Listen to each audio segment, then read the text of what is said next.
Good morning, dear ladies and gentlemen, all those present here and on that side of the screen. Welcome to the Human Capital Forum 2030, organized by the National Qualifications Agency with the support of the Cabinet of Ministers of Ukraine, the Ministry of Economy of Ukraine, the Ministry of Education and Science of Ukraine, the Ministry of Social Policy of Ukraine, joint representative body of the employers at the national level and joint representative body of the representative all Ukrainian trade union associations at the national level. We are deeply convinced that our forum will become a source of relevant information and useful knowledge because those possessing information actually possess the world. Our agency is expressing its gratitude to its partners, the Federation of Trade Unions of Ukraine, for the premises provided and the management of the EU for Skills program, Better Skills for Modern Ukraine, for promoting organization of our event, technical and information support. We hope that in the future, our joint events will become a good tradition of our companies. And today's discussions will be dedicated to qualification centers, innovation in the Ukrainian system of professional qualifications, assignment, confirmation, and recognition of professional qualifications, as well as assessment of learning outcomes. You may provide comments and ask questions on the webpage of the National Qualifications Agency on Facebook. And if there is enough time, the moderator will ask the questions during the broadcast session. Otherwise, you will get answers to all the questions in writing under your comments. So let us start the second day of the forum, and let's start with the discussion panel number 3, Qualification Centers, Innovation in the Ukrainian System of Professional Qualifications. The speakers invited are Deputy Minister of the Ministry of Education and Science of Ukraine, Ihor Baruk, Acting Head of the State Labor Service of Ukraine, Ihor Dehnera, Director of the Directorate of Employment and Labor Migration of the Ministry of Economy of Ukraine, Alexander Savenko, Member of the National Qualifications Agency, Serhiy Romaniuk, Director of the State Organization Center for Testing Professional Competence of Specialists with Higher Education in the fields of medicine and pharmacy at the Ministry of Health of Ukraine, Lesa Olinik. Executive Director of the Odessa Regional Organization of Employers, Ihor Dubchak. And the moderator of the panel is the member of the National Qualifications Agency, Bogdan Morklyanek.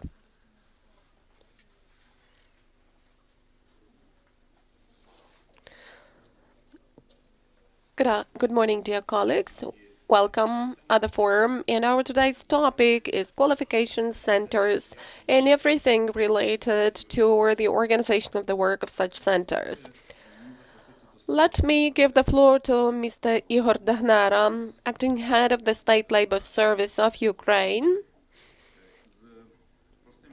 And here is the simple question to you. What are the positive and negative sides of the introduction of this new opportunity of awarding qualifications via qualification centers?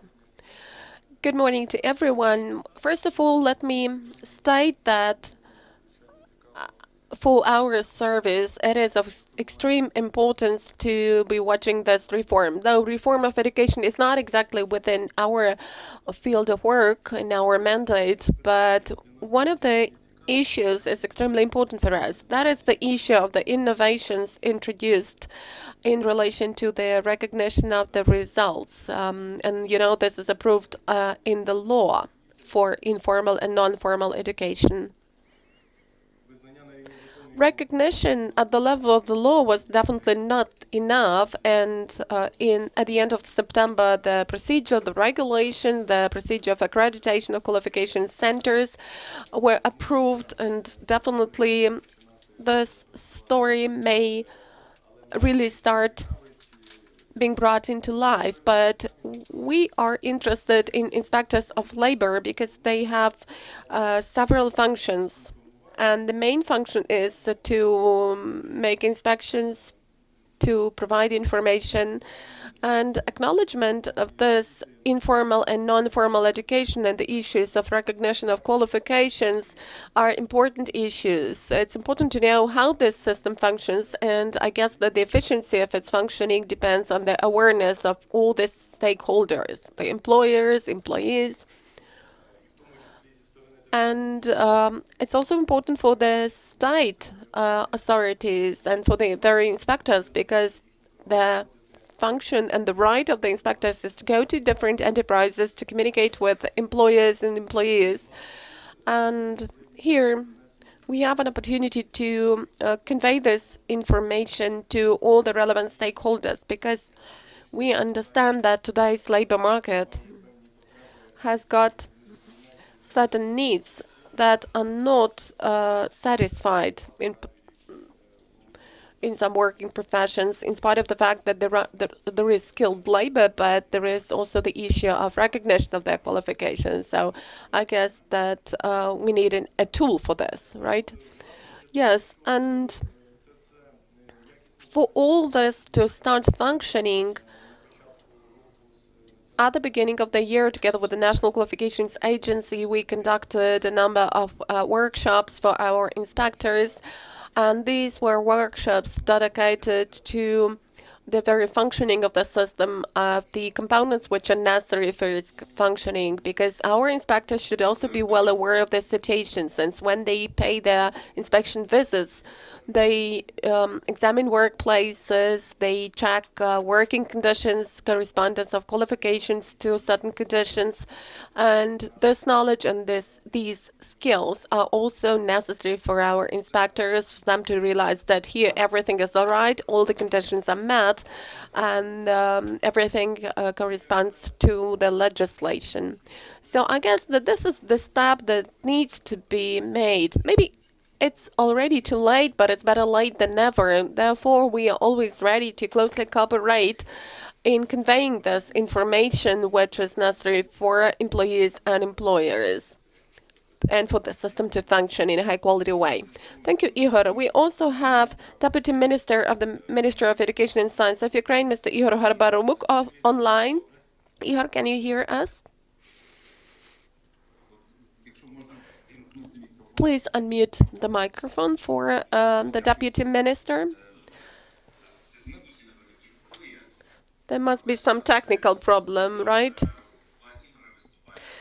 You can see that the first two speakers are Ihor, so I hope that the discussion is going to be of interest. So once more, good morning, dear colleagues, dear guests of the forum, and all those for whom reform is a priority.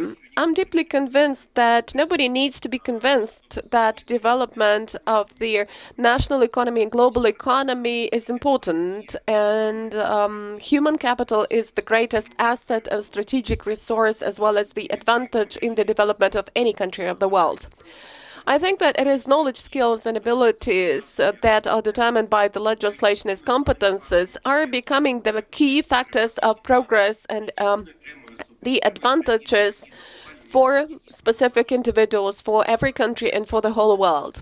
It so happened that for over many years we have been accustomed to using the term human resources, and we consider that Ukraine has the advantage of having cheap labor resources, human resources, as compared to European ones. But human resources is nothing equal to human capital, which is a unique capital. They could become a human capital only when the skills and abilities acquired during the process of training create some national income. And that's what we are striving for. And I guess that to achieve this transformation, we need to create conditions, because the more perfect human capital is, which is manifested in personal experience, skills, and competences, the better the opportunities for development in our country are, and the better it will be the role of our country in the globe. I would like to remind you that the law of Ukraine on education says that we have several key competences that need to be acquired within the system of general secondary education and during lifelong learning of every individual. Definitely, we have the legislative preconditions for the development of the national qualification system, development of educational professional standards. And it is stated that the learning outcomes are to be standardized and not the content of education. And that is really important for the harmonization of the system of education in the labor market.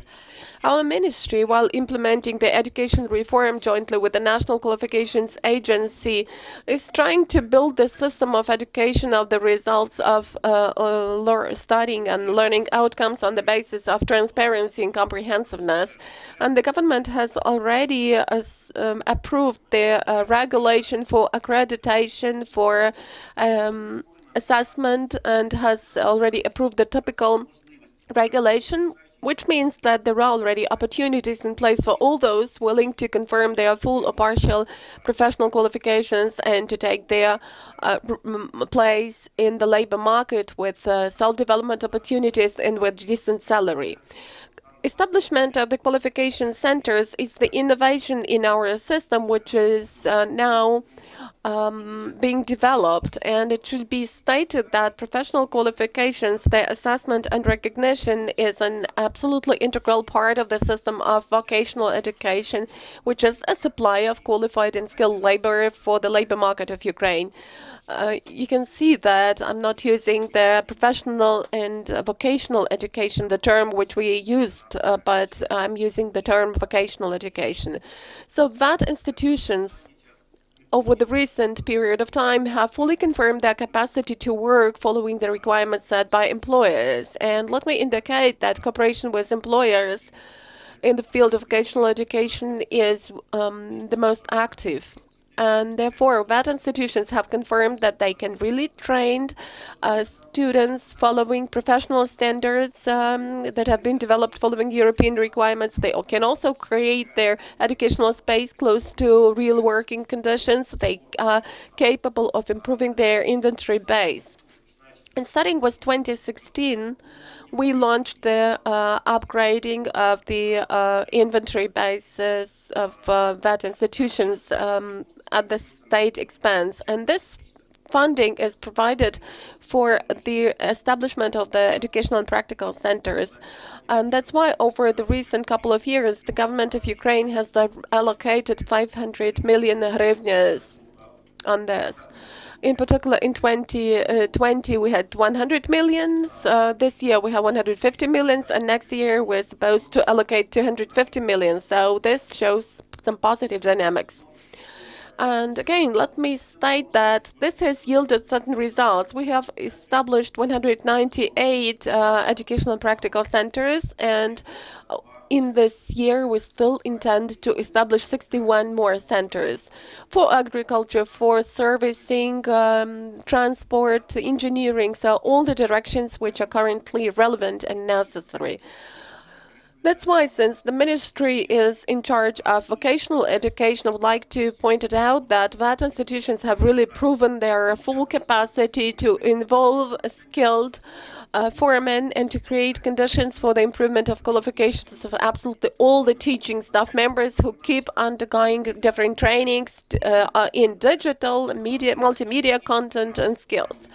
And just within the EU for Skills program over this year, the training has been improved. The advanced training has been for 30 vocational foremen in the cooking profession, and there are a lot of other representatives in different directions. But not to take too much of your time, because I could actually still provide more figures and more data, let me summarize what I have said. I really think that institutions have got all the possibilities and the grounds for the establishment of qualification centers, for being accredited, and for assessing the learning outcomes in accordance with the applicable legislation of Ukraine. Thank you. Thank you, Ihor. Here is a small question. You know, we are used to the system in which educational institutions, actually the institutions that award professional qualifications, will there not be any competition? Aren't you afraid of the competition if the qualification centers go beyond the educational institutions and different entities may be involved in that. So, like, it may be awarding qualifications after some training. So, aren't you afraid of this competition? You know, my parents always kept saying that if you're afraid of the wolf, you will never go to the forest. And sound and fair competition is the driving engine of all the innovative processes. And definitely, competitive processes will affect, in a positive way, provision of educational services. We are not afraid of that. Thank you. Thank you. Let me give the floor to Mr. Alexander Savanko, Director of the Directorate of Employment and Labor Migration. Can you hear us? Yes. Good morning, dear participants of the forum. I would like to say that we all realize that currently the real sector in the economy of Ukraine require dynamic changes and transformations. And one of the key challenges both for the state and for the Ministry of Economy is the need to efficiently respond to the needs and demands of the labor market as far as, in particular, new occupations are concerned and professional qualifications. In the real-time mode, occupations are changing. Some of them are dying out and some new ones appear.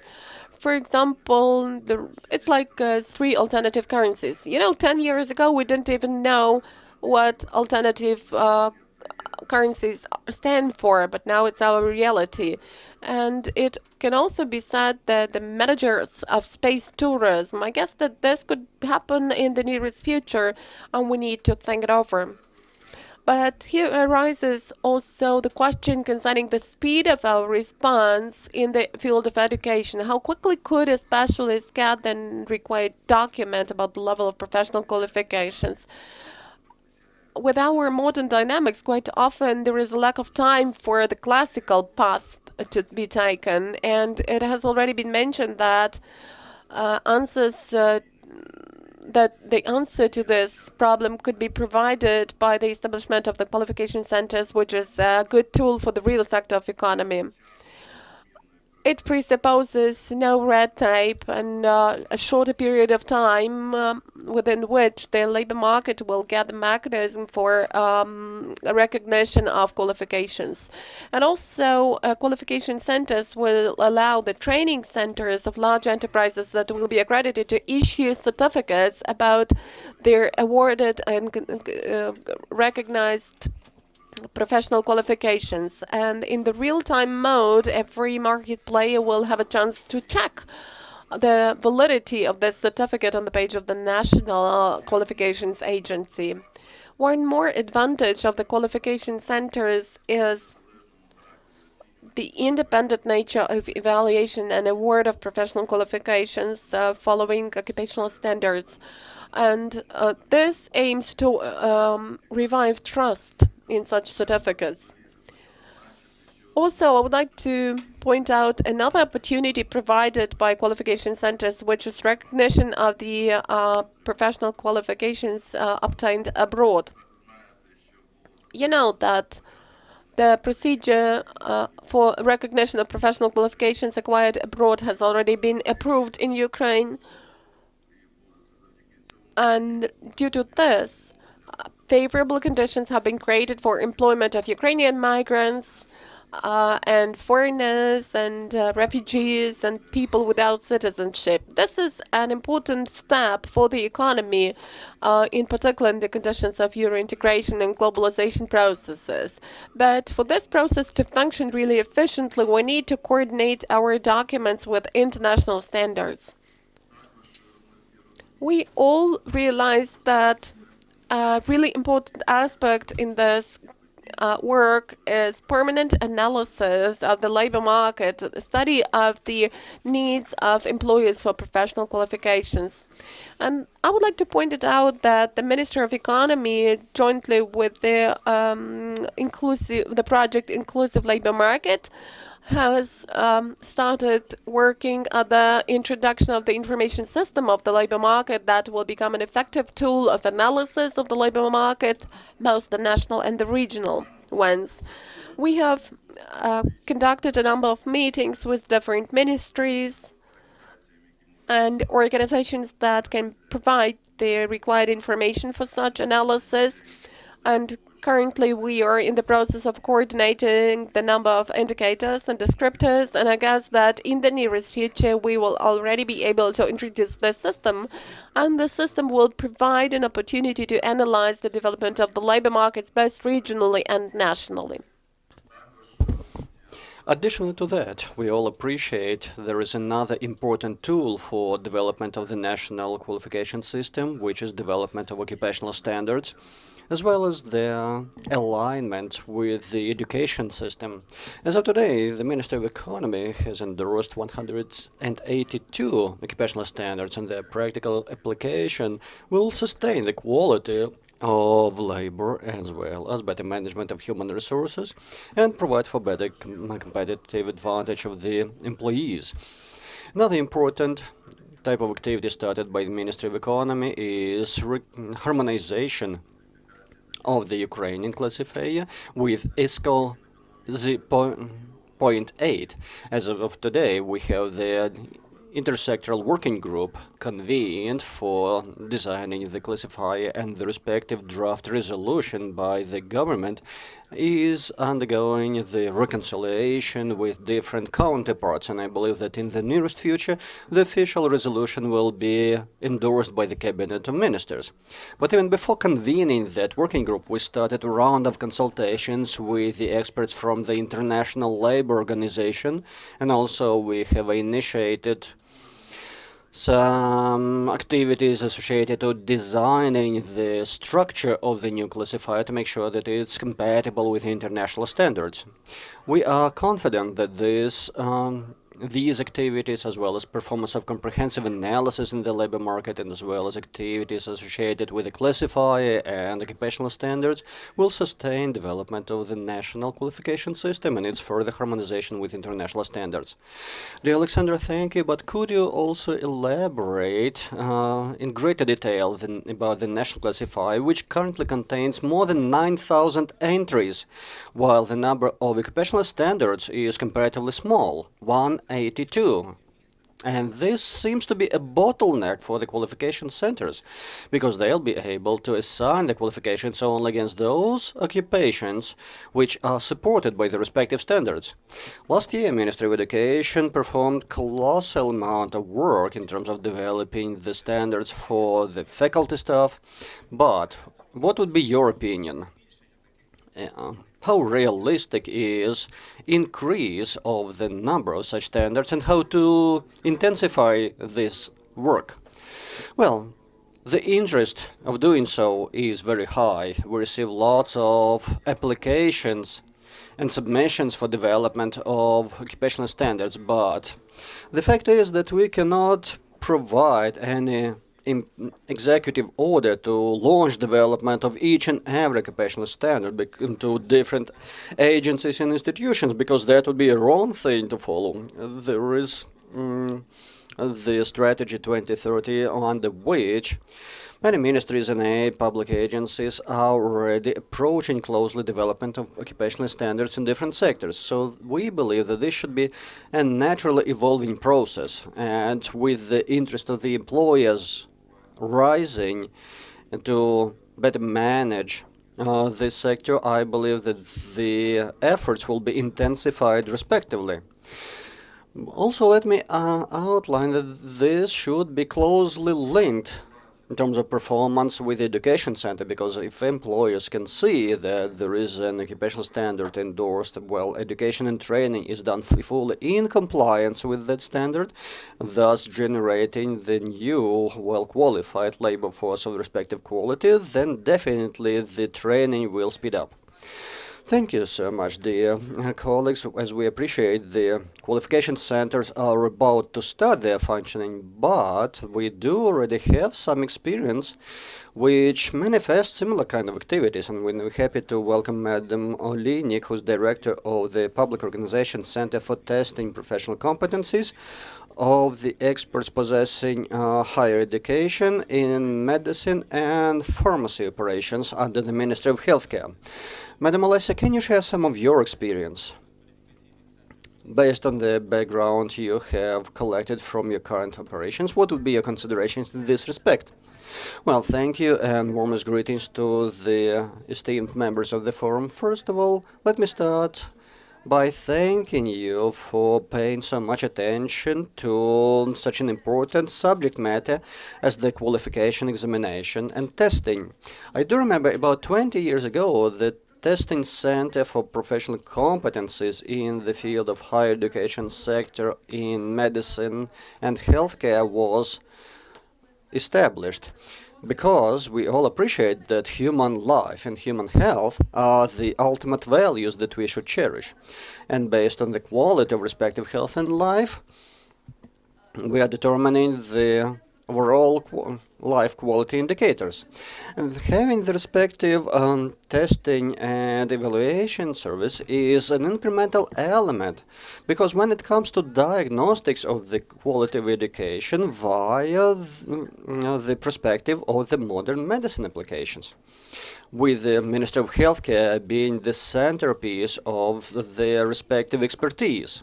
What do we imply by the quality of higher education? That would be compliance between the learning results and educational standards. And that also depends on the quality of educational process, organization, and management. The quality of education is understood by different experts and different profiles, because from the student's point of view, this would be the level of preparedness for any professional performance. From the faculty point of view, this would be the knowledge transfer. The policymakers and civil society are expecting to have the respective being able to assume responsibility for the respective function in the society, and thus to boost the sustainable development of the nation. The quality of teaching and quality of learning is assessed tridimensionally. First of all, at the baseline, because we all appreciate that in order to make sure that for the applicant to enter a university, they should pass the external knowledge testing evaluation with the score being higher than 250, and respectively we have other measurements and scales. Every year our testing center performs step 1, step 2, step 3, step M grades at different stages of learning. So let us make a count. This year, as we were passing the step 2, there were 600 graduates who failed in the examination. In terms of percentage, that would be about 15%, so it seems to be a tolerable loss. But in order to pass the exam, the applicant should pass at least 60% of the course. Otherwise, it's a failure. And there are some graduates with 30, 40, sometimes even 15%, of correct answers. And if you process it arithmetically, that means that 1 day of a clinician's performance equals to 10 patients. So if there is a student failing at the examination, that means that the risk zone starts extending by the number of other 5 patients because of these 5 mistakes. 1 month of performance within that risk zone, that would be 110. 1 year, 1,200 patients. 5 years of performance of such unskilled clinician, that means 6,000 patients at risk. Remembering those percentages that I have just quoted, and thus enlarging the potential risk zone. So altogether, that would be 3.3 million patients affected by the current failure numbers. And that is why attestation and assessment of the quality of testing is absolutely critical, and that is why our staff fully assumes the responsibility in front of the nation, society, and the people for such performance. Today we have a unified testing examination, which has number of elements. First of all, the test, then English language examination, which both are performed by the Center of Testing, then objective, structured test done by the higher education facilities. And this unified qualification test is compulsory for any educational facility, both in public and private sector. Testing center means 45 people of staff. We do not have any local branches in Ukraine, but if we look at 2021 in numbers, give me a second, please. So checking the numbers, let me report that this year there were 44 universities covered and 118 colleges. We performed 185 testing sessions, 215 compendia of test tasks were provided, and almost 83,000 applicants were admitted to an example, but unfortunately, the 259 cases were reported for a lack of academic integrity.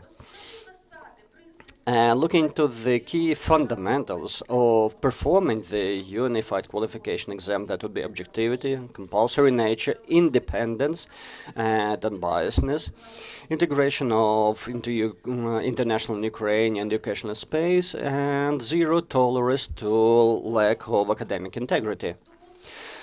So, by looking into particular advantages, that would be integration of the unified, integrated database of knowledge. First of all, our current registration to this testing session is done via this automated system, which implies that all of the seekers outside of those listed and registered in the system will be admitted to the passing.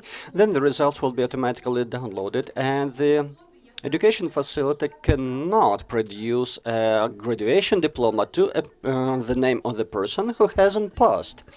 As the result of passing the exams, the completion certificates will be produced, and they have lots of built-in securities. Addition to that, we have an electronic validation scrutiny module in our website so that you can check validity of your diploma, and this can also be done by the employers who can check retrospectively what was the progress of this particular student in passing the public exam. As of today, there are almost 800,000 certificates uploaded to our database to cover the 20 years of performance. Unfortunately, the definition of academic integrity has not become the equivalent of quality of life to our people. Recently, I found a picture in the Facebook where a family is working on a home task of a school child, with a capture, "Nothing unites the family as much as the school assignment does." So, it's not a secret that sometimes craftworks are manufactured by parents, then to be taken by their children to the kindergarten, and then you will have a mother passing an online exam instead of the daughter. Forging the electronic certification documentations takes us into the domain of criminal liability, because in fact this can be compared to cancer malformation with metastatic developing into different sectors and thus causing even greater harm. Both the students as well as their parents as well as the system have to appreciate that health and life are major values, as I mentioned before, and that means that the quality of medical education means quality of medical services tomorrow. And that would be the quality delivered at different levels of professional performance will determine the quality of health and life of the Ukrainian population. So with that in mind, thank you once again for inviting me to this meeting, and thank you for all of the supporters and allies of the testing center, the Verkhovna Rada Committee on Education Science, National Agency for Quality of Education, for your helpful advice, expertise, multiple consultations, Ministry of Healthcare, which is strongly supporting our initiatives, and as well as other agencies and institutions who care about the quality of education in terms of priority, and definitely the education facilities who are training the new generation of healthcare providers for their commitment. Thank you, dear Madam Alessia. I believe this is a very interesting prototype. I mean, the qualification center could be replicas of your organizational performance. But speaking of those qualification centers, should they be checking compliance of an applicant against the occupational standard requirements when it comes to theoretical and practical knowledge? But taking it further, in taking your case scenario, are you looking into the theoretical part primarily, but then what about the practical part of the skills and knowledge? As I mentioned, the unified state examination session has a number of elements. Yes, we are checking the theoretical knowledge and then English language within this subject matter domain. Later on, there will be a practical examination session also performed within that educational activity following the respective operational procedure. So there are three elements: the theory, the English language command, and then the practical session to make sure that the graduate will be fully eligible to come to the practical terms of implementing the profession. Yes, and the stakes are high because we are talking about health and life. Okay, another maybe short question, but with lots of background. We all appreciate what responsibility is, because issuing a completion diploma is one thing, but assuming responsibility for the graduate possessing the diploma is another thing. So how can you increase your confidence, and not only among yourself, but also the level of confidence among the broader public as well as employers to this completion document? What and how shall we do in order to build up this well, with that, let me share, it's not just an advice, but again, there is a proverb suggesting that single soldier cannot win the war, but and that suggests that we should be taking comprehensive and joint efforts, whether you're a clinician or a doctor or a construction worker or a welder mentioned yesterday. Each and every person, being a professional, should deliver the best of his or her capacity. And equally to that, we are doing our best in performance of those tests. And that is where, why, and how we'll be looking for the best quality. Clinicians will be treating us well, construction workers will be building high-quality buildings, and we will be testing their knowledge and skills respectively. Thank you so much. With that, switching over to another social partner that we have the pleasure of welcoming to our forum. And I mean the social partner representing the trade union party, the representative of the national agency, Mr. Romanyuk. Please confirm that you can hear us well. Good morning, dear colleagues. I can hear you perfectly, and if that is reciprocal, so let us continue with our discussion. So let me assume that you can hear me well. Let me start by saying that I favor greatly this subject selected for our forum, which is the human capital.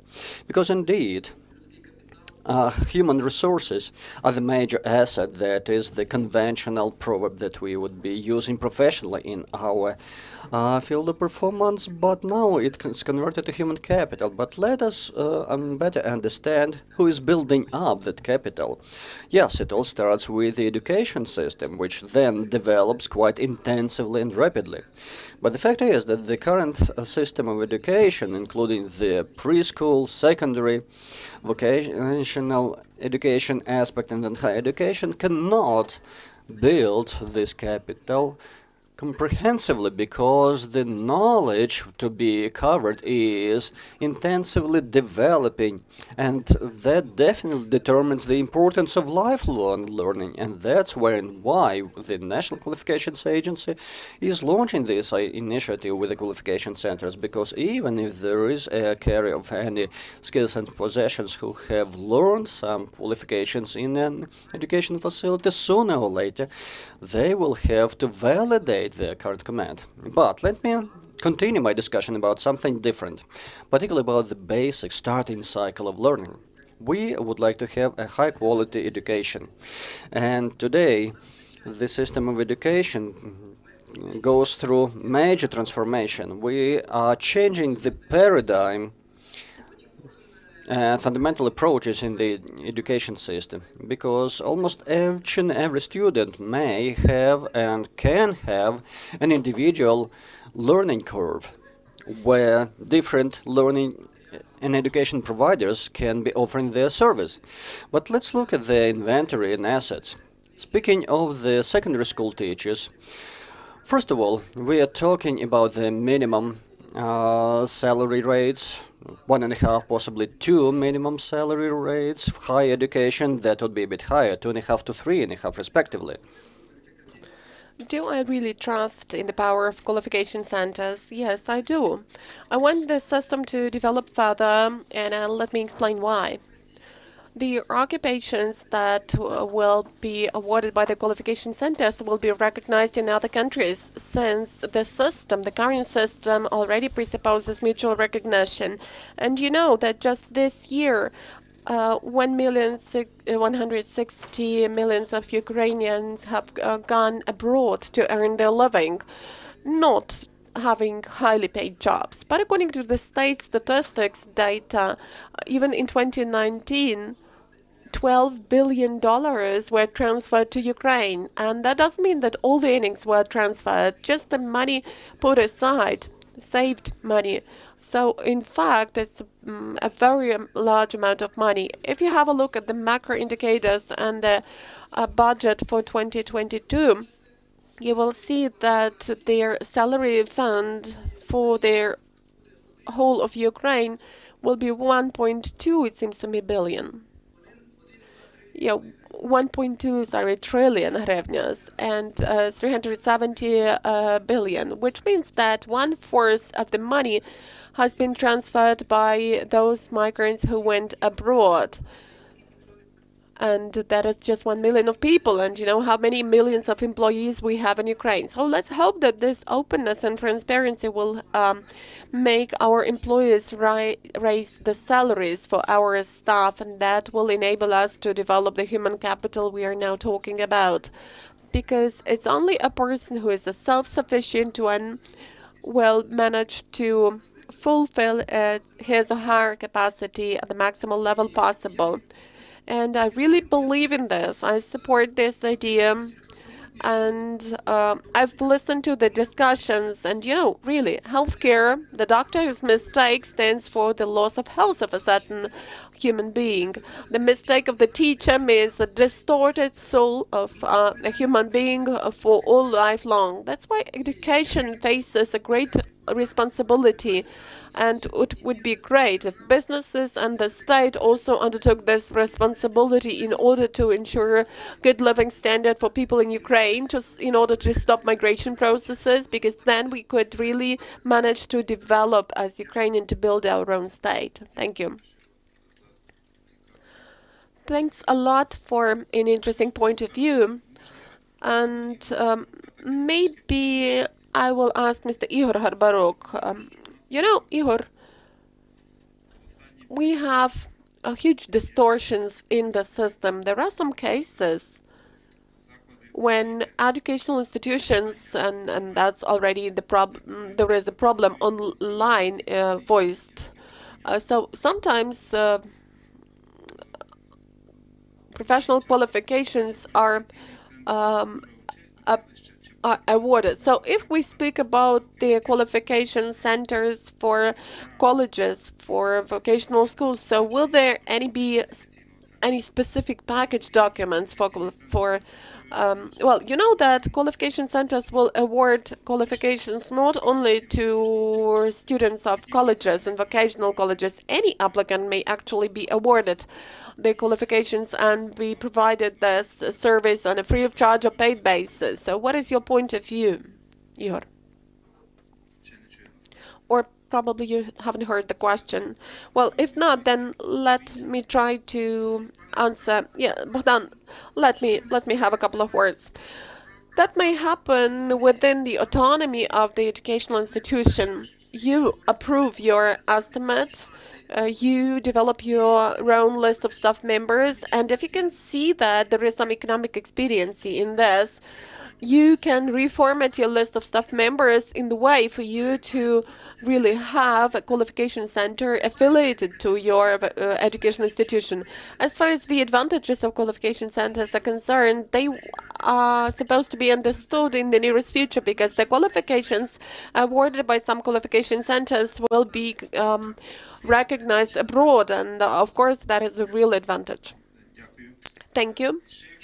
And here is one more question to Ihar Dahner.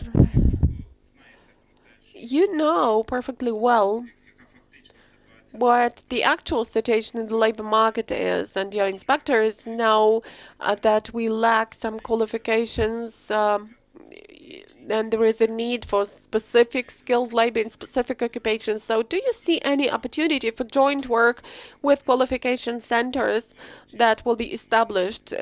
And probably you will even initiate establishment of some qualification centers if there is a need for that in a specific place. Well, as far as initiation is concerned,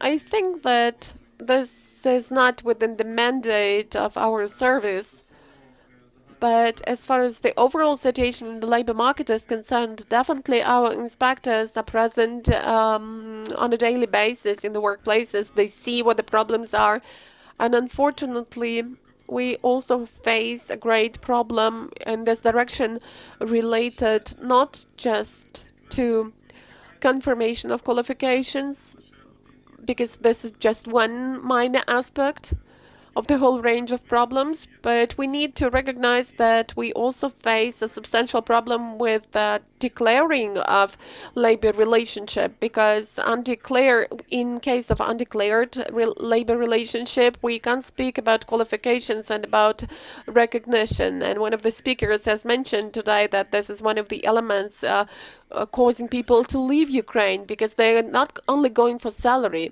because in many sectors of the economy, competitive salaries are already offered. These salaries can compete with the salaries in foreign countries, but still people are looking for a different living standard, and that's why they are going abroad in order to find decent workplace with proper and adequate treatment of theirs at their workplaces. So that is a whole range of problems which requires reform, starting with the stage of education and up to the stage of declaration and registration of labor relationship, ensuring decent conditions of work. So in this respect, our service is always ready to jointly work with other institutions, because synergy always yields better results and is more effective. Thank you. So from the very beginning, foreign experience, if we analyze it, shows that mostly the interest in the establishment of qualification centers is shown by professional associations, and they normally try to promote such centers. These are associations of employers who prepare examiners for such centers, and today we have online Mr. Ihor Dubchak, Executive Director of the Odessa Regional Organization of Employers. Ihor, can you hear us? Yes, good morning. Please, what about your expectations from this new form of work as the activity of qualification centers? Well, thank you for the invitation to such a distinguished forum. As far as establishment of qualification centers is concerned, we as employers are heartily welcoming this initiative, this decision, and the legislative initiatives which have been made for the employers to finally get some regulatory framework that enables establishment of those qualification centers that will assess learning outcomes of different individuals within informal and non-formal education as well. And using those qualification centers, we will have a chance to confirm certain occupations and qualifications. Business and education need to go hand in hand with each other, but it's not always the case that the curriculum, the educational program, really is coordinated with the needs of this or that employer. And employers should provide additional training to their employees to award new qualifications to them. Also, there is another problem, and that is the fact that the employer cannot hire someone because of the lack of certain diploma or education, even if there are qualifications with this person. And that is the problem that will be solved by qualification centers, because they will remove the barriers and the way to employment of professional skilled labor. Let me give an example which we had about 2 years ago, a little bit more. When we often go to some familiarization events, and a lot of occasional institutions are included into our association, and we keep a close contact with them. So during one working meeting, we asked the head of such that institution a question as to whether they could issue a state sample document in such new occupations like mentor. So such occupations that are widely spread on the internet, that are dynamically developing. And for example, in Odessa we have a lot of centers which provide training, but they don't issue state sample document. And the answer was that this occupation is not available in the classifier, so no state sample document could be issued. So that is a real problem. And if a company, if an enterprise, or if an organization trying to provide these services to the population really develops these professional standards, they will have a chance to provide additional training and to award those qualifications. Also, we need to speak about the transparency of the work of such qualification centers. In particular, we should pay attention to the fact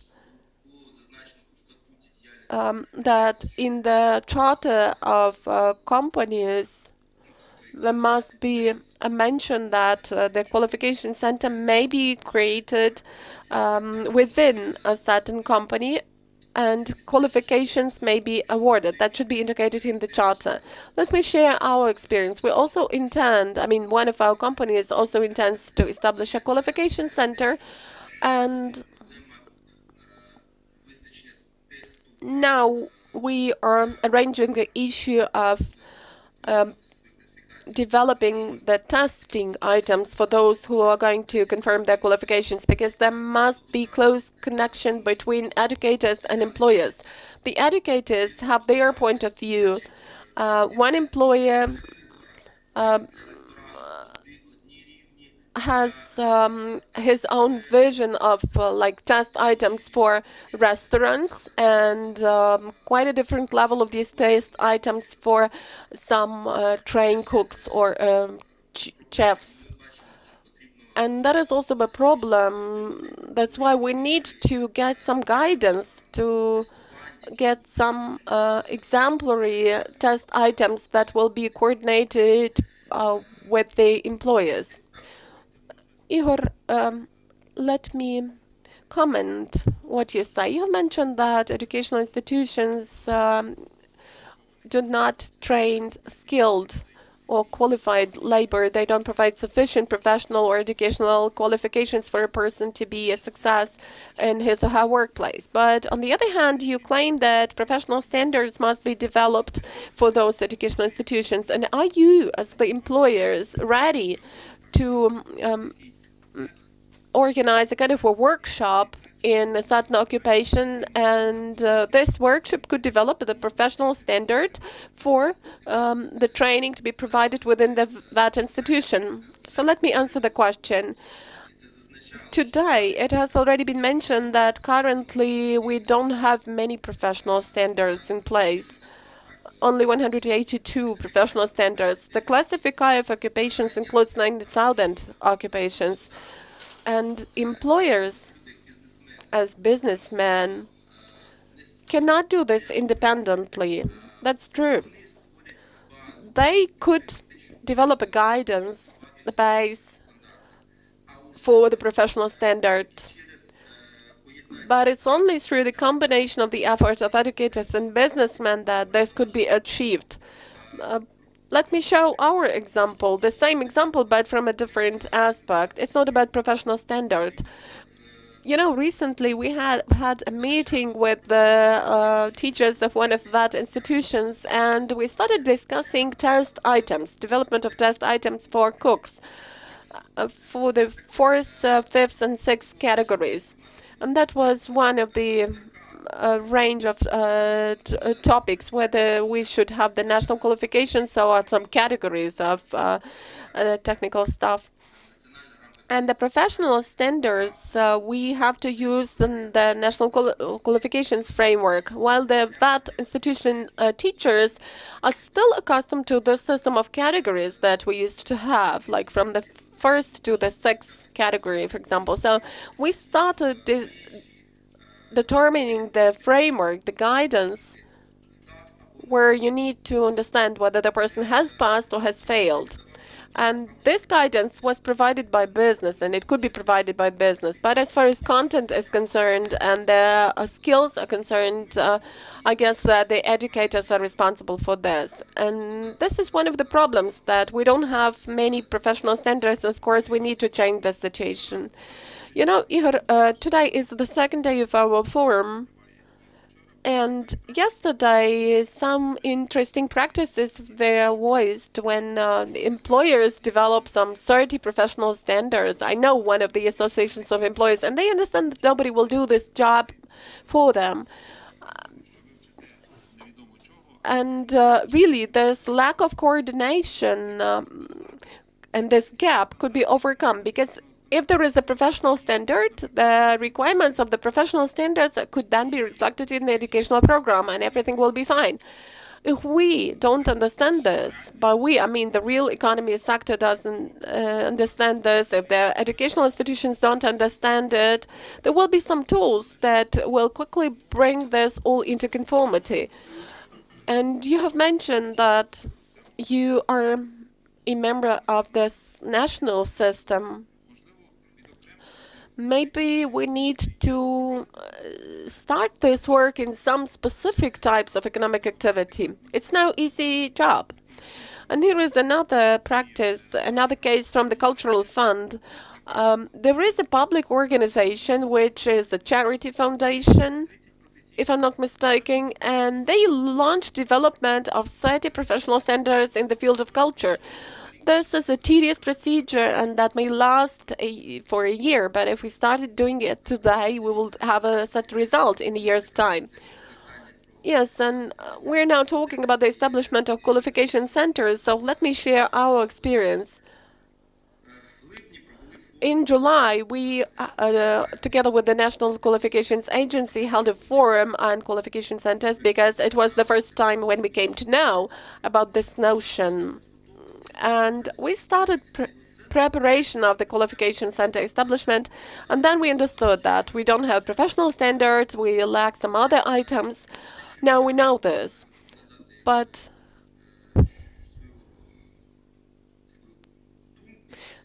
I think that we need to establish such qualification centers in different directions.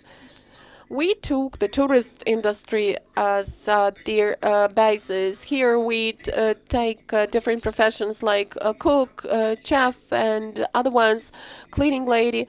But then we understand that we need professional standards for this and that profession. And on the basis of this, we create the base of professional standards which we lack for our work and for assessment of the students who will come to the qualification center, and we will keep working in this direction.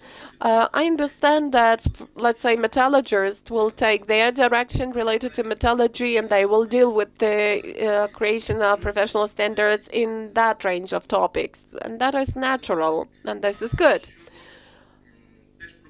As far as the problems related to establishment of qualification centers are concerned, I would say that there is poor awareness in the society. When we started providing this information, spreading this information about employers in summer, in autumn, only some of them started developing something, started communicating on the issue.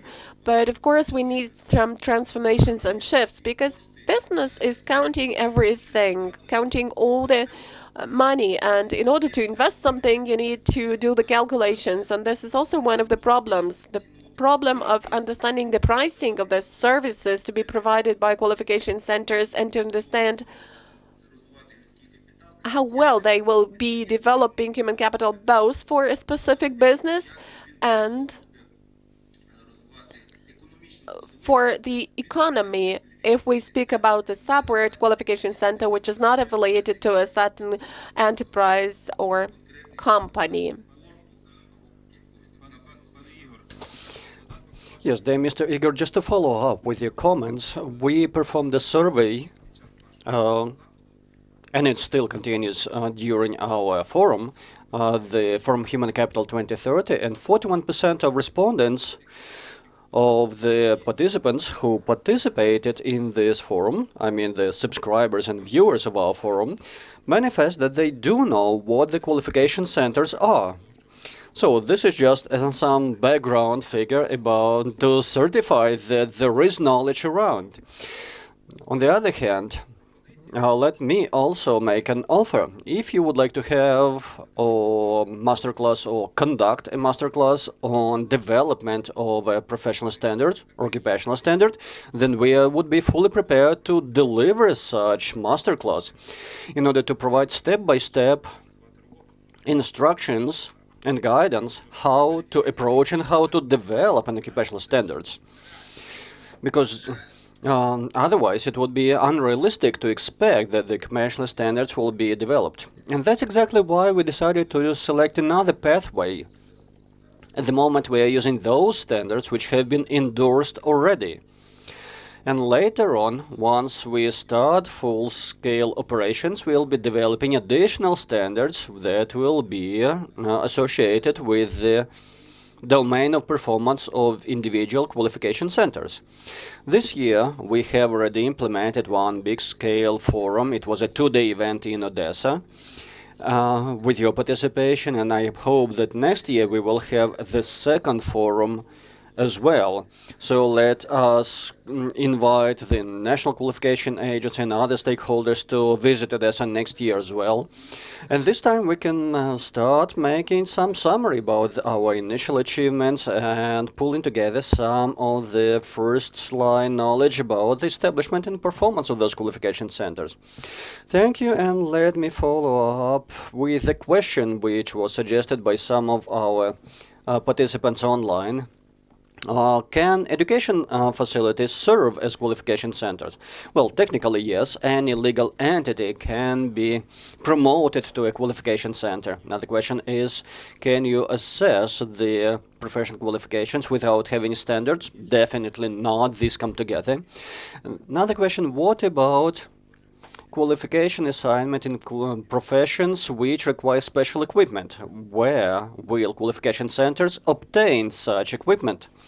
Well, the answer is quite simple. It's not the matter of proprietary possession of that equipment. You can lease it, you can use it, this can be donated or provided on temporary basis by some kind of industrial enterprise, depending on the nature. But in any case, the centers, please make sure understand us right, the centers will have to include the cost of that equipment use into the pricing of their qualification proceedings, and definitely they should not be overpriced.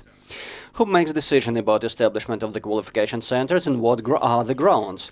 Well, the decision should be made by a legal entity or an independent branch of such legal entity who can and then perform an assessment of the labor market situation. They will be making decision about the need of establishment of such professional, qualification center. Well, with that, let me invite us to start making a summary of our discussion today. Madam Lesa, I invite you to some summary remarks regarding the subject of our session today. Well, first and foremost, let me start by wishing the National Agency for the Prosperity and Development, because indeed you have embarked on a very heavy burden, because starting an initiative is always difficult, but this is promising, and this is noble, and this is needed. So when you appreciate that your burden is associated with better value for society, then definitely it becomes easier and more rewarding. But again, we all have to pass through some thorns on our pathway to the stars. So with that, let me wish all the best success in terms of support from the society, from the public, from the government and the stakeholders. And also let me emphasize that we all have to make collaborative efforts to make sure that our professionals are the highest kind of standard. And at every level, rank, and category, we need highly specialized professionals. We should not be trying to deceive ourselves. There's no way out or around without having professionals in place, especially today. So with that, let me wish all of the best success and luck in our professional endeavors. Mr. Alexander and Mr. Savenko, maybe you have any additional reflections regarding this subject of our discussion? Probably he's not online. Mr. Igor, over to you in that case.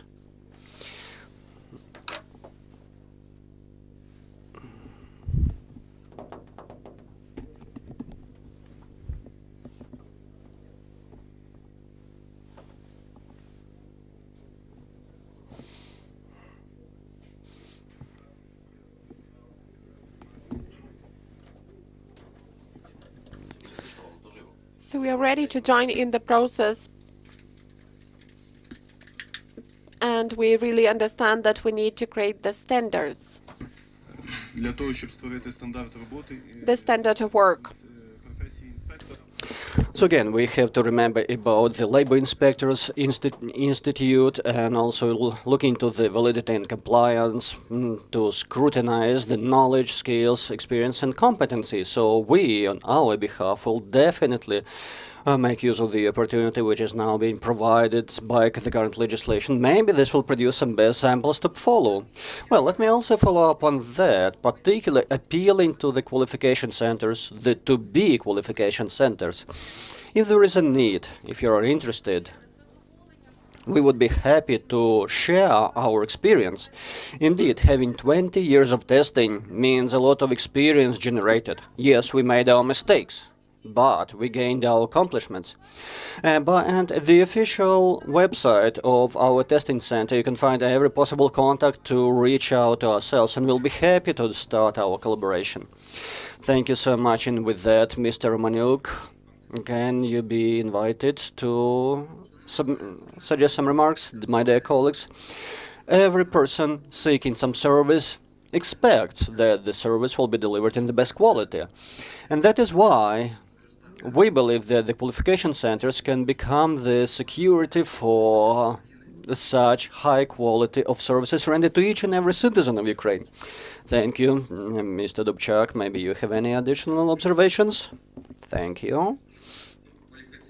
Well, what I'd like to suggest is that indeed qualification centers will be simplifying our job as employers to improve the qualifications of our staff. And this will be a substantial step forward. And we also are hopeful that the employers will fully benefit from this opportunity. And establishment of the centers as well as development of occupational standards will also be resulting in greater performance effect of the businesses. Okay, with that, my dear colleagues, with that, let me draw the line in making the final remarks and comments in our session, and with the best wishes for the best luck, we will be staying with us. Well, definitely this was a very important subject that we all have to contribute to, and all of our speakers are professionals in their business. business. So thank you for being with us, for your motivation, and for your energy. Let me remind you that our next session starts at 11:30, and we'll be talking about assignment, recognition, and validation of professional qualifications. You can follow with our forum at the official website of the National Qualification Agency, the official Facebook page, as well as our YouTube channel. With that, please stay tuned with us, be active, ask your questions and suggest your comments in Facebook and also at the website of the NQA. Also, do remember that the online survey is still ongoing. To join, please follow the link or scan the QR code in the screen. And with that, please be invited to enjoy some morning coffee. And with that, we'll be starting to prepare to the next session and also providing for the due disinfection proceedings, making sure everybody is safe, sound, and healthy.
Dear ladies and gentlemen, let us resume our work and let me express our gratitude to everyone watching our Forum Human Capital 2030 Forum, as well as those who have just joined us. So, we are going over to the fourth discussion panel of the forum, which is assignment, confirmation, and recognition of professional qualifications.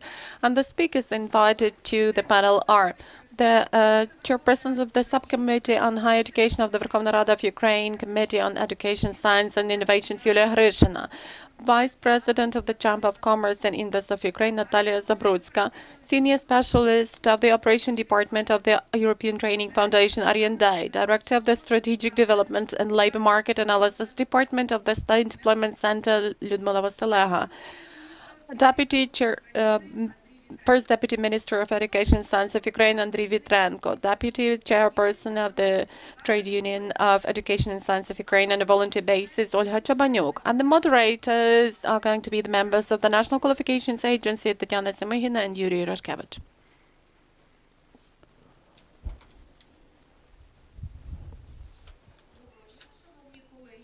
Good afternoon, dear colleagues.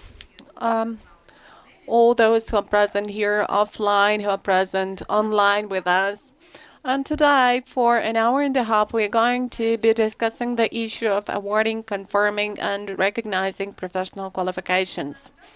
I would like to remind you that last year, when we were holding this forum dedicated to human capital, the issue of award, confirmation, and recognition of professional qualifications was the most high-profile issue, and it evoked a lot of questions from the audience. So I hope that today we will already be able to give as many answers as possible and to show the changes that have occurred in these issues over this period.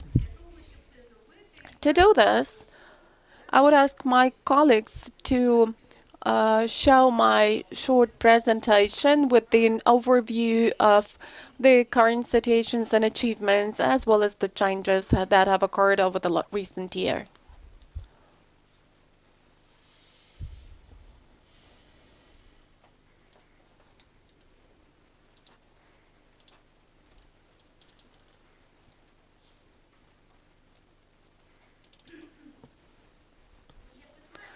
So, as you know, or let me remind you, since the date of approval of the recent legislation, we differentiate between educational qualifications and professional qualifications, as well as full and partial qualifications. And if there are not that many questions concerning educational qualifications, because you know that higher education institutions, other educational institutions and different entities dealing with educational activity as well as science and research institutions, because we speak about the PhD and doctoral degree, while in the aspect of professional qualifications, we still have a lot of peculiarities because there are higher education institutions that, under certain conditions, may award professional qualifications. But there are a number of issues concerning what the procedure for this is, what kind of conditions are meant. And there are also that institutions which may also award professional qualifications, educational professional qualifications, though the legislation does not directly set the procedure and the conditions for such award of professional qualifications.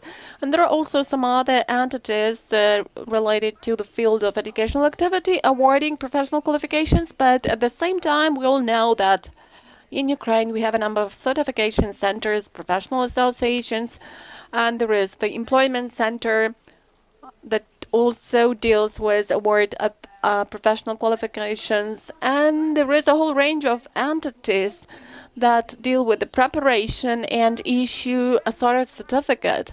But the problem is who is going to recognize those certificates. Will the labor market, and by the way, in the previous panel, we had the representatives of the service dealing with supervision and control over the labor market. So may this service accept rather these certificates, and may employers hire the people who have those certificates issued by different entities. And, we have recently had this situation, but establishment of the National Qualifications Agency was supposed to be kind of a response to this level of uncertainty in the market of award and assignment of professional qualifications. Over the recent year, the conditions have changed, and the government has approved the procedure for assignment and confirmation of professional qualifications by qualification centers. At the beginning, when we were developing this draft regulatory act, we had the vision that this could be a more extended document, but then we decided that so far we will just have qualification centers. We will elaborate this model for professional qualifications assignment, and probably in the future this model will be replicated onto other entities dealing with award of professional qualifications. What is so much specific about this procedure of award and confirmation of professional qualifications by qualification centers? First of all, it's all about the fact that there is a clear link between this procedure and the professional standard, which means that qualification centers may award professional qualifications only in the occupations for which the professional standard has been approved. This procedure clearly describes the procedure with all the stages, with everything that needs to be done at all of those stages. And that is the procedure that sets the requirements for the assessors, for the evaluators, those people who within the qualification centers are going to assess the competences and knowledge, skills, and abilities of students. And this procedure also sets the requirements for issuing the certificates, for accounting and registration of those certificates, for provision of information to the Register of Qualifications. And the fact that these certificates need to be recognized by all the employers is also set in this procedure, which means that this is not just a specific procedure for evaluation and assessment, but this is the procedure containing the requirements to the labor market entities for the recognition of those certificates. And we really hope that in this way we will ensure transparency in the professional qualifications award system. It's also necessary to point it out that the procedure is not valid for the occupations in relation to which there are some special conditions set in terms of educational qualifications. We clearly distinguish between regulated occupations, or the ones for which special requirements have been set, and all the other occupations for which this procedure may be valid. The other document which was approved recently is the procedure for recognition of professional qualifications acquired in other countries, which has been mentioned a couple of times during this forum. It's also a highly important document because the modern world is becoming more mobile. Cross-border processes occur in all the domains, and this document aims to ensure this cross-border nature in terms of the recognition of the qualifications acquired in different countries.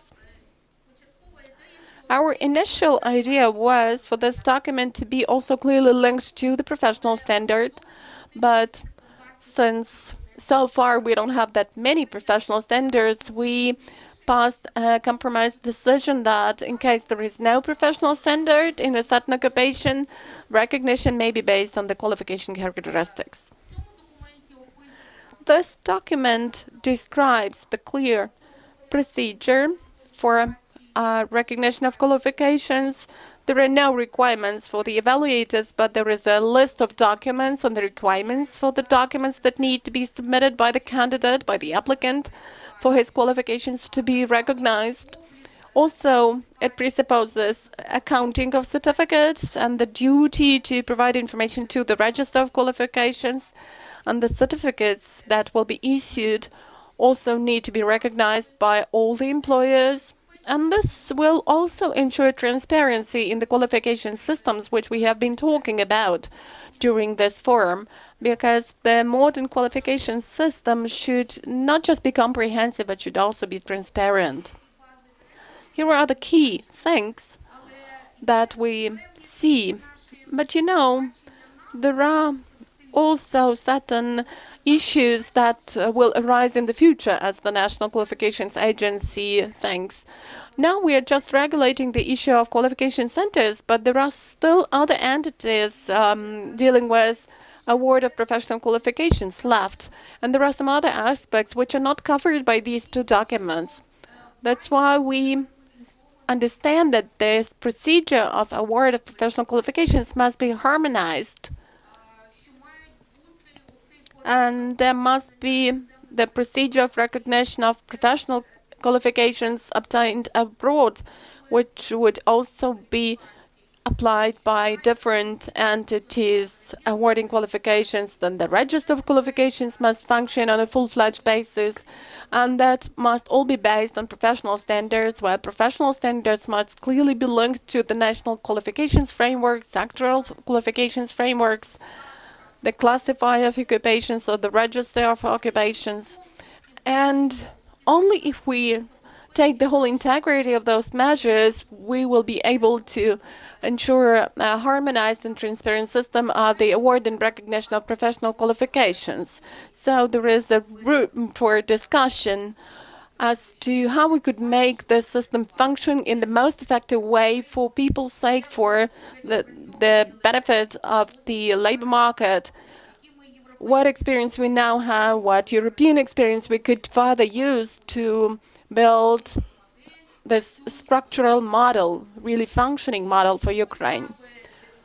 That's why it would be a pleasure for me to give the floor to the person who has a great experience of both practical work in the field of qualifications and who represents the institution which really has a substantial experience in the recognition of informal education qualifications and of issuing certificates. This is Lyudmila Vasaleha, Director of the Strategic Development and Labor Market Analysis Department of the State Employment Center. And I would ask Lyudmila to share her experience of awarding professional qualifications in the conditions which we used to have before the new regulatory acts became valid. Thank you. Good morning, dear colleagues. Thank you, Tatiana, for such a presentation, for such an introduction. And I also have a small presentation. Well, it's rather not a small presentation, but I would like to focus on a couple of things which have something to do with the range of topics that we are discussing. So let me start with the following slide. It was mentioned yesterday that we have the World Economic Forum, but I will start with a quotation that Ukraine needs to pay attention to human capital, because without it, investment may not yield the dividends. That was said by Hanna Bjorde, the Vice President of the World Bank, and she said that the sum of skills, competences, and health is the most important resource for the sustainable economic development and growth. This is the glue linking together all the other components, including physical capital and infrastructure. That's why the title of this forum, Human Capital, really shows that this is a kind of a glue linking it all together. And we don't always pay attention to, in the situation when we have employees working in large companies or SMEs, that we need to pay attention to the skills, abilities, and competences. And you can see in this slide that the global trend is reskilling, upskilling, retraining, advanced training, and it's rather quick. 94% of CEOs now expect that their specialists need retraining. 50% of the staff need retraining. That fastest, goes to Industry 4.0, to technologization, to digitalization, and the pace is rather quick. And so how ready are we for that? And how far do we all understand that without reskilling and upskilling, it's not possible to ensure efficiency at any workplace? Do we have this glue linking all together? I think that we have a lot to do, and I'm expressing my gratitude to the Qualifications Agency for holding this forum, for raising these issues, because the more frequently we raise those issues, the more people will come to understand that they need to have a review of their situation, of their skills, and they need to think about retraining, reskilling, and upskilling. So, further, I will speak about partial qualifications or micro-credentials. What do we mean by this? We have been speaking normally about occupations, not about qualifications, but about occupations, because this is a notion more widely used. But maybe we really need a part of certain occupation in certain workplace, not the whole of it.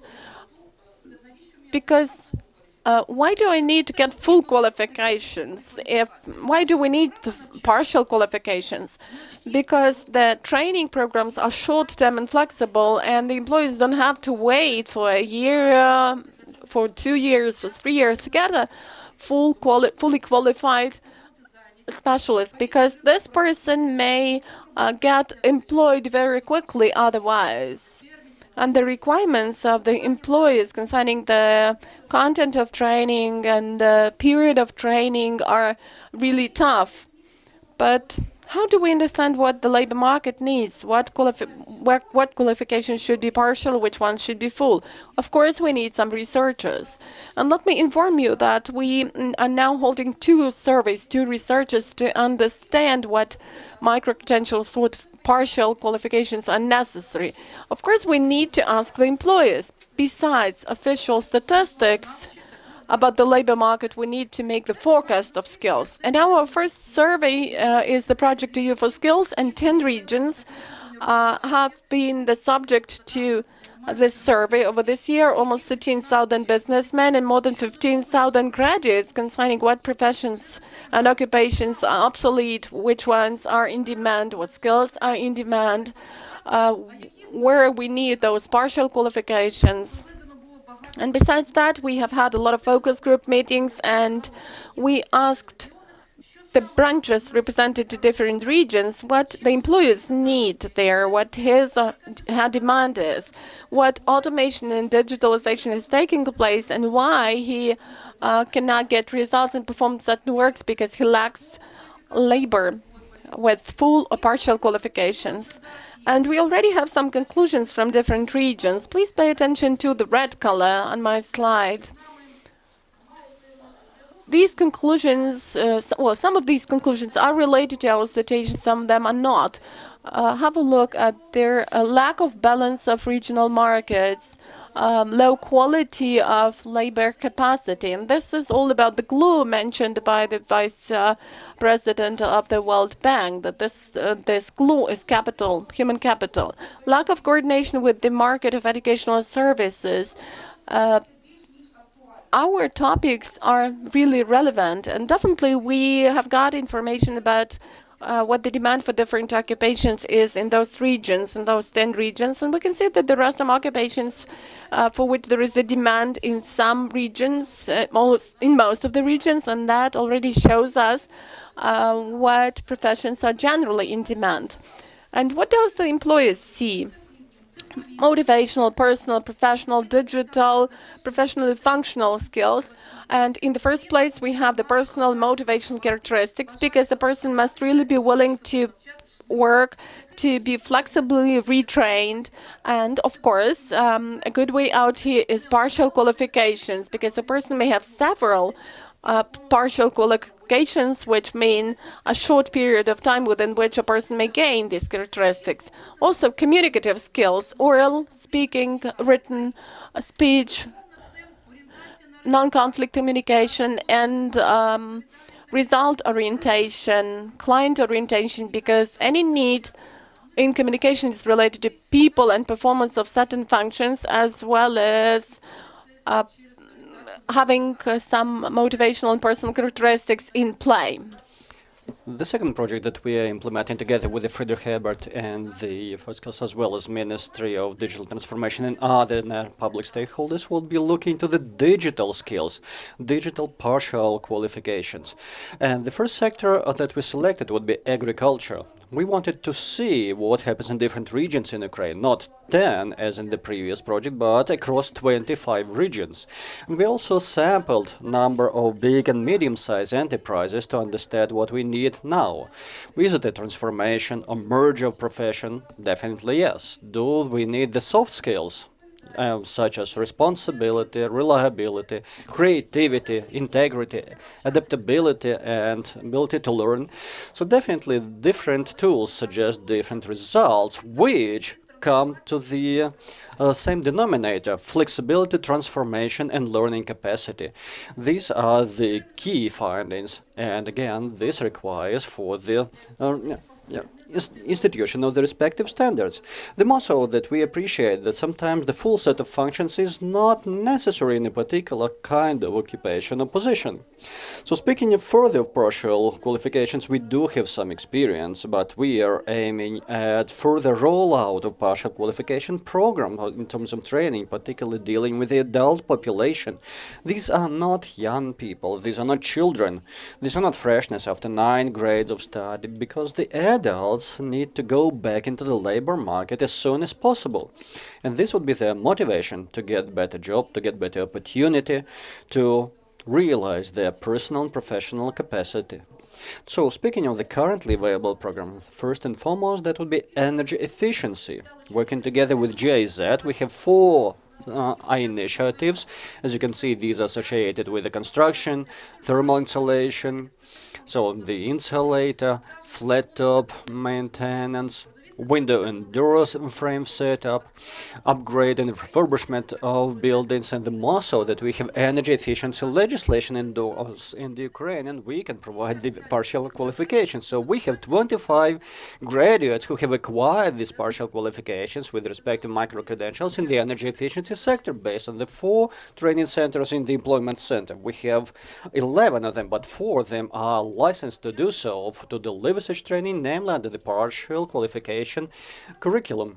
Speaking of other qualifications for the adults, first of all, that would be the farming school, which is open to everyone willing, and we have designed 53 curricula for partial qualifications, namely in this sector of agriculture under this farmer school. And as you can see, that there is more than 1,000 unemployed people who have completed this training course and received opportunities for being employed by farming companies or agricultural holdings, but also to start their own businesses.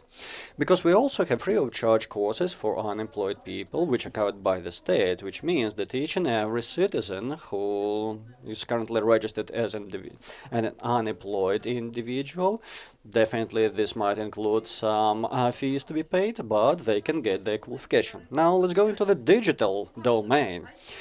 IT solutions, IT skills, these are very promising environments, and the drone pilot is quite an interesting innovation.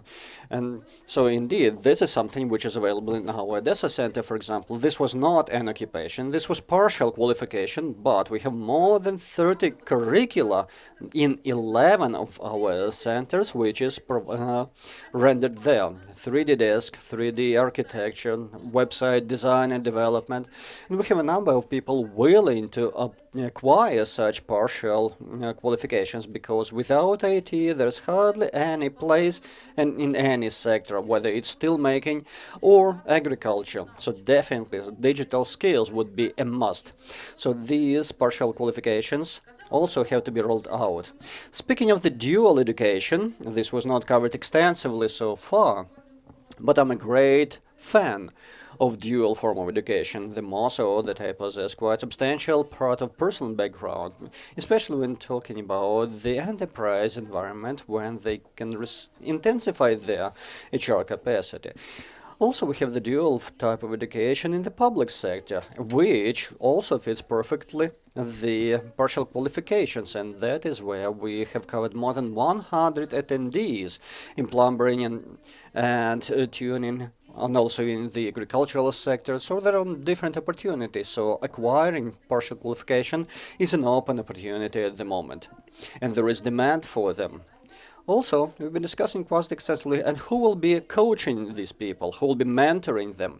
So that is something else that we should look into, because any kind of training also involves a technology. It's not an easy subject to deliver. So which technology to use, how should material be conveyed, how to make it appealing and interesting to the student, whether it's a young person or an adult one.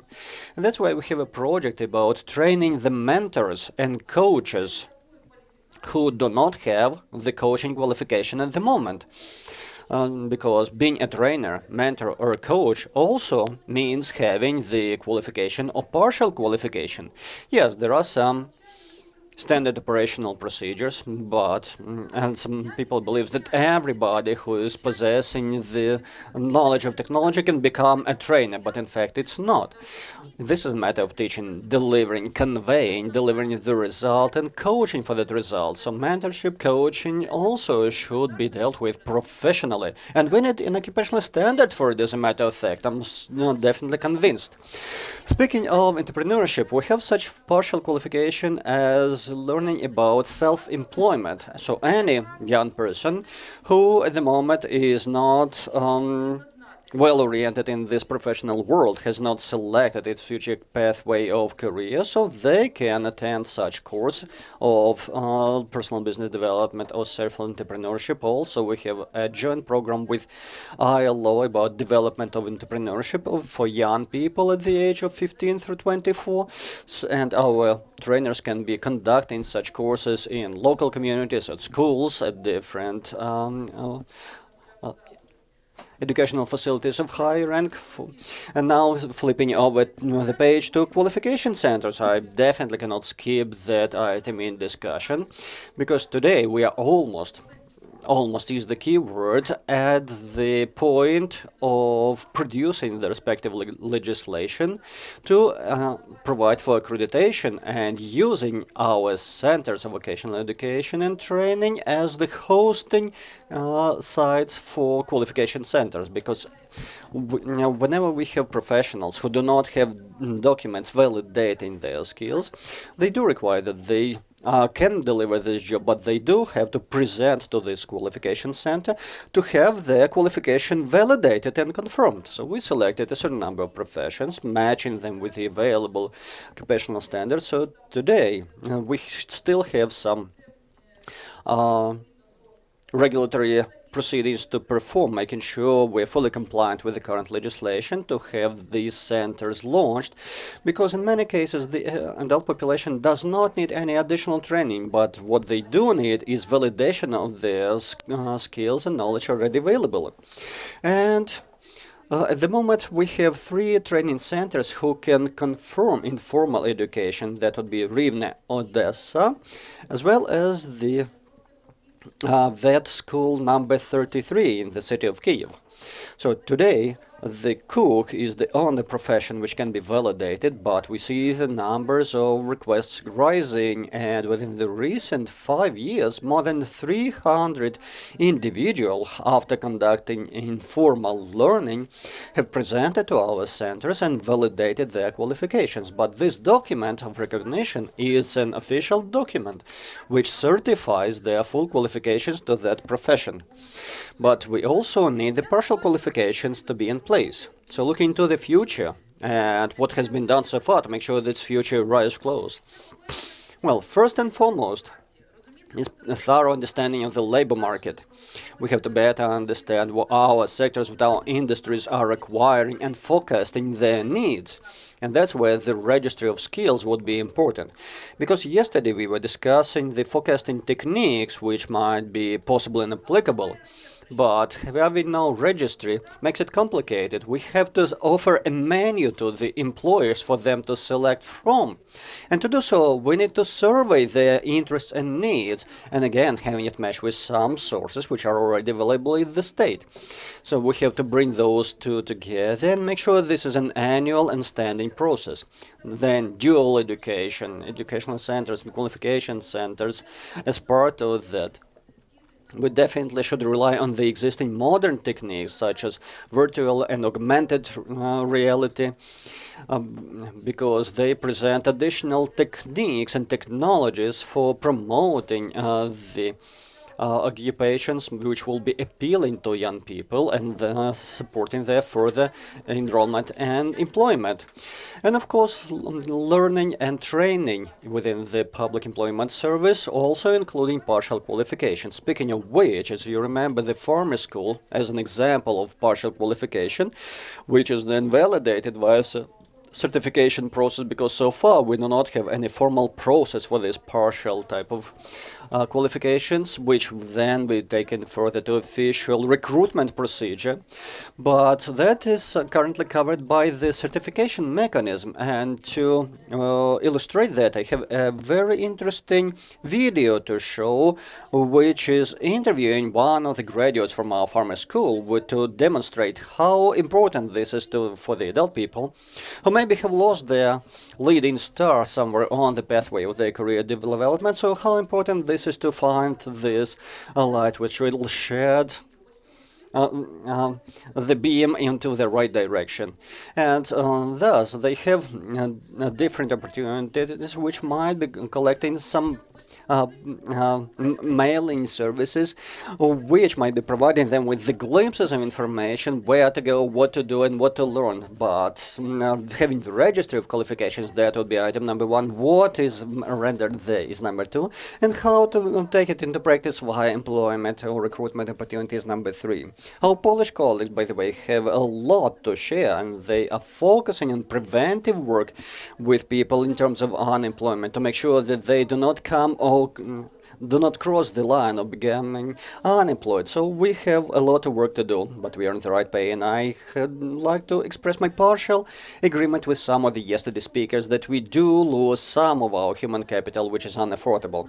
But let me invite you to take a look at our human capital, at our farmer school, at the live case scenario of a person who found his inspiration and to better understand what he's doing at the moment and how. So let us roll the video, please. Бред.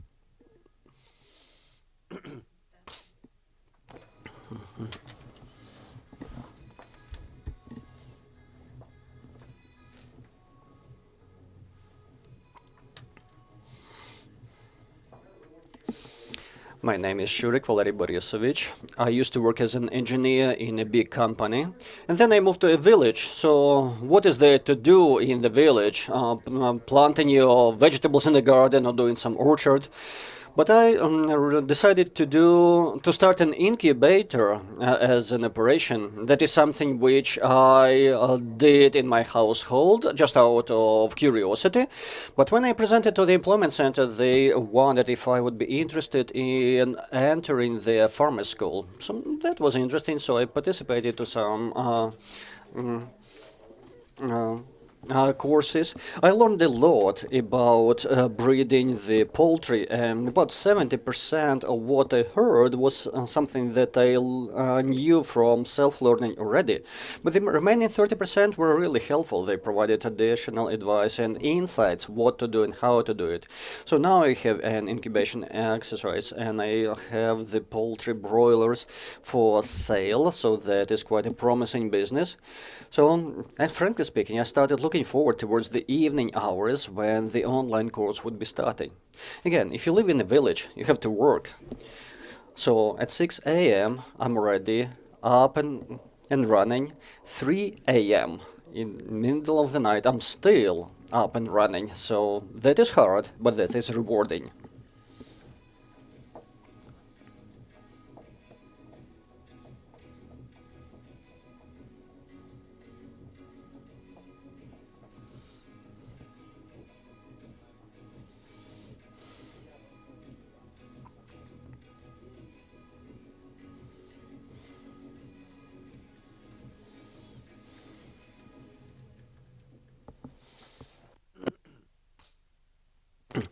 Thank you so much, dear Madam Ludmila, for such an interesting and detailed presentation and also for a live experience presentation and demonstration, which is really manifesting that whatever we discuss here in the panel has live implications on life and profession of the people, of the human capital, and we have to make sure that their quality of life is better, and respectively the quality of that human capital will be increasing, making sure they're not just more competitive, that they have better environment, better opportunities in the labor market and elsewhere in their life.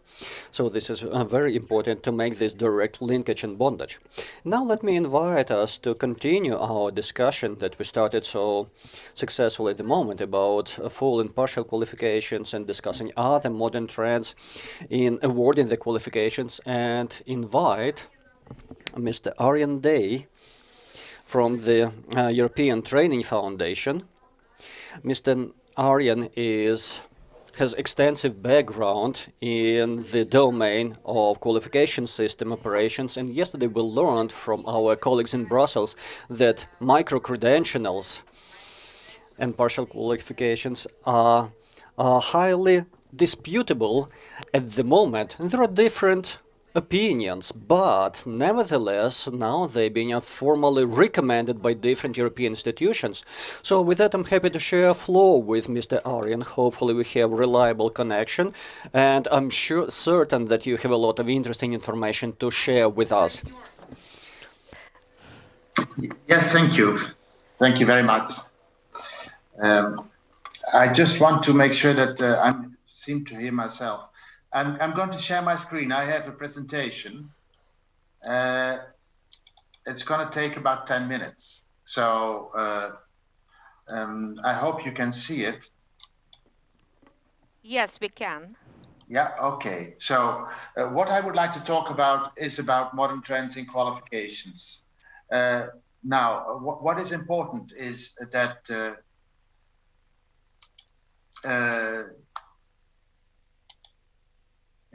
is it okay? Like this? What is important is what I'm going to focus on are four issues, and they're already mentioned because we are already implementing these things also in Ukraine, because countries are looking for qualification systems that do not only meet the needs of formal education systems, but actually are allowing to recognize lifelong learning. So one important part is recognizing partial qualifications, just discussed. Micro-credentials, of course.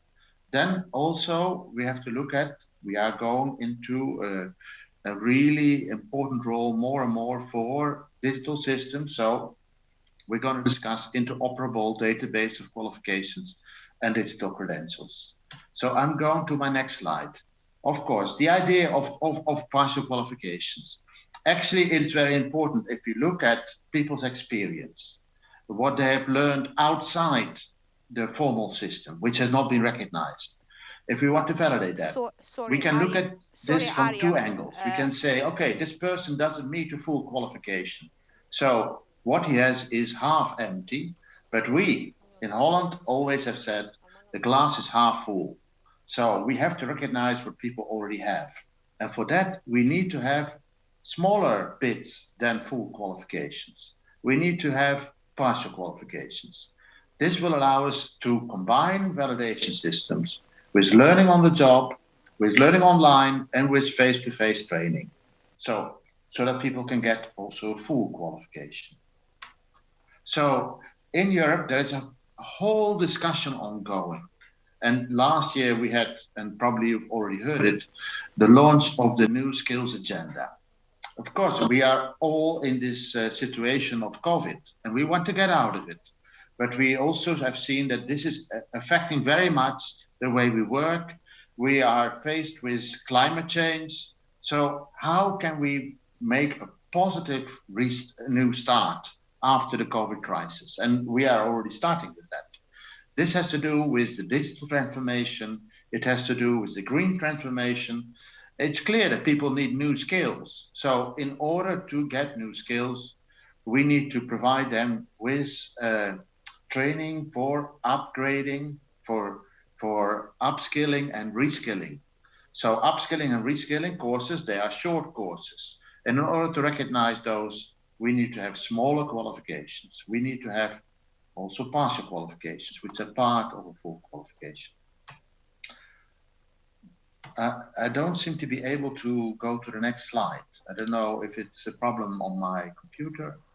Yeah, if it's sure, on yours. because we see only the initial slide, not further slides. Any further Okay. slides? Yeah. But you seem to have taken control of my slides, so if you could help them to move, because I cannot move them at the moment, it seems. У мене нічого немає.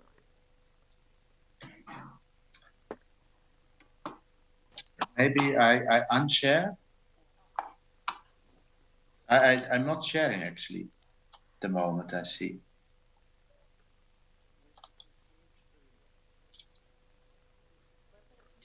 Now I'm sharing again. Is that okay? Do you see it? Yes. Can I go Recognizing partial qualifications. Yes. So yes, it's moving also. So what we're doing now in Europe is we have a huge investment fund for training, for upskilling, for reskilling. And of course, for that, we will need smaller qualifications. So it's becoming really very urgent that we are getting organized.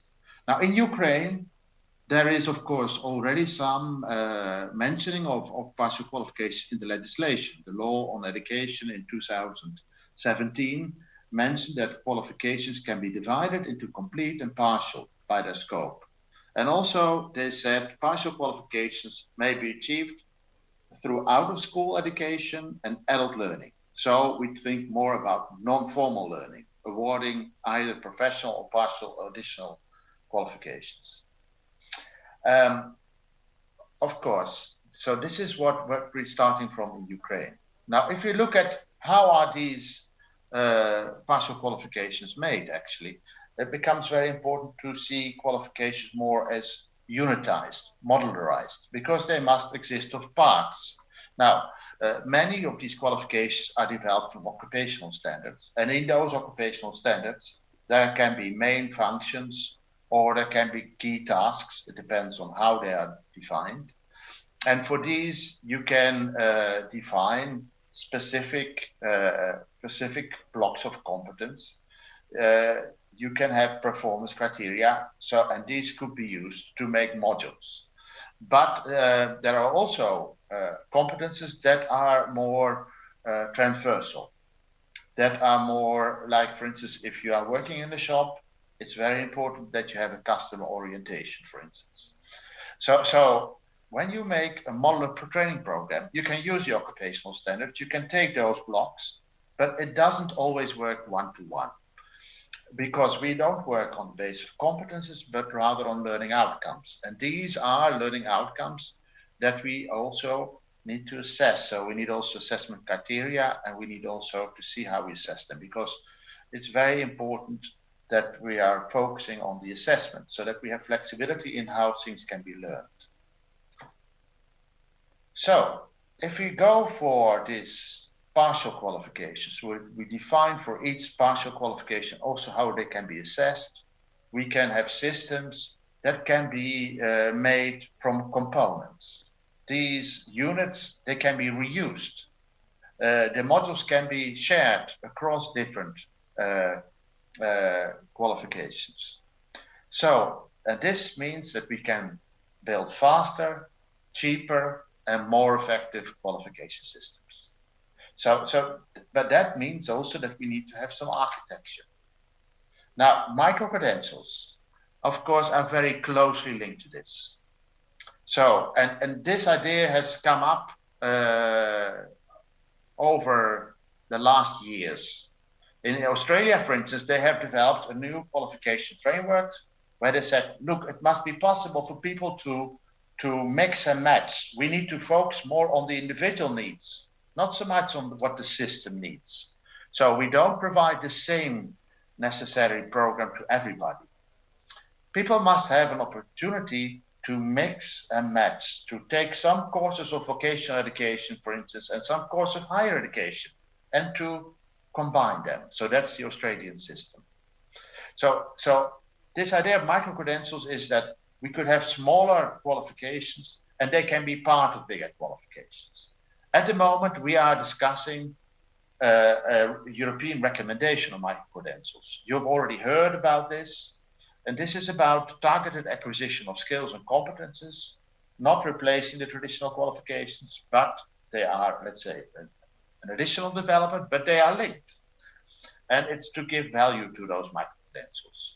There are already many of these micro-credentials around. For instance, open badges, they are very well known. They are already being developed. They're already being issued. But how can we give them value? How can we make sure that they have value? And one idea is to have a common European standard for this, linked with the quality, the transparency, and the cross-border compatibility of those micro-credentials. So, and also, of course, relying also on existing tools. So those micro-credentials would need to be expressed in learning outcomes, for instance. Also, UNESCO has been working on with a team of experts. Anatoly Garmash was also part of that group, which looked at those micro-credentials and said, what are actually micro-credentials? And they said, well, micro-credentials is a sort of family name for all kinds of small credentials. There are macro-credentials, these are big qualifications, and there are micro-credentials, which are small qualifications. And they are credentials that you can verify, you can validate, you confirm, and they are personal. They confirm what a person has achieved. So, and they are a large subset of credentials. So micro-credentials, they're typically focused on a specific set of learning outcomes in a narrow field of learning and achieved over a shorter period of time. Micro-credentials are offered by many types of organizations. Micro-credentials, they represent the outcomes of more traditional learning outcomes, but they could also have be for more modern learning, online, etc., or other forms of learning. They can be often promoted as an efficient way to upskill workers. And a micro-credential, according to UNESCO, and this is a proposal, is a record of focused learning achievement, verifying what the learner knows, understands, and can do. So it records the learning outcomes. It includes assessment based on clearly defined standards, and it has a standalone value, but it can also be part of something bigger. And it also is quality assured. So micro-credentials, they're mostly associated with upskilling and reskilling, short courses, as we also saw in this previous example. But they can also be part of formal programs, units of learning and modules. For instance, all the new VET qualifications that are being developed in EU for Skills, they are modularized. They will have modules, and those modules can be assessed and certified separately also, although that's not foreseen yet as a separate certificate. Professional certificates can also be issued for micro-credentials, certificates of competence awarded by professionals or other authorized bodies. And some of them are really already very much used by people, yeah? And they are very important for validation of non-formal and formal learning, because you can really see, you can recognize smaller bits of learning. What are micro-credentials not? And these data come also from a survey that we did as ETF, and also Anatoly Garmash, he organized the survey. We did it. We had about 500 replies from 60 countries. And in this survey, we saw that people said that a micro-credential, a credential is not a micro-credential if it does not include assessment of skills and competences, if it is a full format qualification, if it has no standalone value, if it is not subject to quality assurance, if it does not represent a small volume of learning outcomes.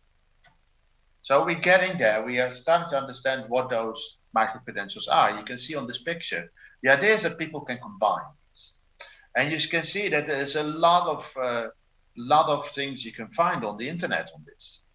And one of the ideas is that the skills gap that are existing means that companies are increasingly considering candidates with non-traditional paths. So with skills that are not provided by the traditional qualifications. So the question there is, could targeted bite-sized chunks of education help you to get a job? Because you can distinguish yourself from others. Another question that is, of course, coming is that, okay, I received a micro-credential. Now, how can I use that in my CV, in my resume? Essentially, how does this benefit me professionally? They need to have value. So what can you do with micro-credentials? They reflect, of course, both individual learning experience and the result of assessment of individuals' knowledge, skills, and competences. But they can have a relationship with existing qualifications, and there are different angles to look at those micro-credentials. And this also comes from our survey. Higher education institutions say it's important that these micro-credentials, they have relevance. They address specific needs of a learner or employer. And they can be combinable, they can be stackable, they can be aggregated towards full qualifications, and they have an international dimension. Then there are national authorities. They say these micro-credentials, they have to address a specific work need, and they should be portable. So you can probably, let's say, take the credit with you, or you can use it to get a bigger qualification. But then, of course, they need to be part from formal systems. That's what they probably mean. Vet schools, they can link it to standards. They want to link it especially to education standards and occupational standards. And labor market stakeholders, they think that it's important that they are also linked to standards and that they have relationship to existing qualifications. So there is sort of common understanding. Now, another development that is very important in modern qualification systems is that when we look at qualifications, often people have in mind paper documents, and this is going to disappear. Qualification systems will be more and more databases in which there are data. So people need to know what qualifications actually exist and where can you find it? On the internet. And how can you use them? That information should be available on the internet. So these databases are important to give information about the opportunities for lifelong learning, for validation of prior learning, for career development, and they should be accessible, so easy to find this information. The information that is portrayed should not be too technical. It needs to be understandable, and also you should be able to combine this information. It should be linkable. So when we go from paper to digital systems, we have to think about also connected qualifications databases, not just a Ukrainian database, one in which everything is stored, but actually, can we combine this information? Because that gives you opportunities to link. So information must be online, it must be searchable, qualifications must be expressed as data, not as PDFs. Data on qualifications can be linked to opportunities for learning. So they can, for instance, be linked to what programs are offered by training providers if you click on the qualification. Where are practical courses? Can I do it online? Which public and private quality providers exist that offer these courses? Or where can I validate my prior experience? What does it mean if I get this qualification? What does it mean? How many, where can I go for further studies? How can I find a job? Or it can also be directly linked to job vacancies. So all this connecting of this information of qualifications and credentials, so the qualifications that people hold, with all these other forms of information, we talk about interoperable certification databases. And this is really developing very much at the moment, this idea. For instance, in Europe, already in Europass, there is you can find information on qualifications for the countries that have reference to the EQF. And this is going to be linked with learning opportunities, with the accredited providers, and also with validation opportunities. Now, if we want to go from paper to digital system, it's very important that the information is structured. If the information from all sides is different, it will be difficult to compare. So in order to get structured information, we need to have a consistent way of how we share the information. And in Europe, we have agreed a few standards for that. These are open standards. They can be used outside Europe too. So we can link and combine qualification internationally. And actually in ETF, we are exploring if we cannot develop a system in which we will link all databases of partner countries with those of the EU. And also a new development is that we, with the help of artificial intelligence, we can then actually see much more, much deeper into these qualifications. We have to think about that we are thinking about thousands, maybe even millions of qualifications if we combine all these countries. So you need actually also artificial intelligence to locate and combine different qualifications. But this will also speed up qualification development because countries can then have access to see where are the new developments in other countries. Could we not use this information to develop new qualifications ourselves? Also, this will be important for combining micro-credentials. Now, another application of this artificial intelligence is what my colleague Eduarda Castelbranco has done with big data. There is ESCO. This is a European language for skills and qualifications and occupations that you can use to analyze, for instance, vacancies. And we've done that in Ukraine. We've used this. And you can see in real time, based on the vacancies that are posted online, where are most job openings per region, what kind of occupations are most in demand, what are the requirements in terms of knowledge, in terms of skills, in terms of attitudes and values that are most in demand. So that is already there. Now, also a new development is what we call digital credentials. So this is a database of the qualifications people have received. So for instance, if the National Agency for Qualifications wants to look for a digital credentials expert worldwide, they can invite people to send their CVs and they can check if these people have their database, their digital credential in Europass. They can have a Dutch expert, for instance, and they can check if they have a real valid certificate for this. So this can be done automatically online. So that's digital credentials. These digital credentials are important because we talk about partially about accredited qualifications, but also we think about micro-credentials, etc., credentials that are not mapped with the NQF and EQF. They can also be linked. Even it's possible that individuals also have other records of experience that could be checked with a third party in this database on Europass. So the final question is, are we really getting closer to making lifelong learning a reality? Do we really have the systems to make it possible to recognize lifelong learning? And where are we in Ukraine with all these developments? Thank you.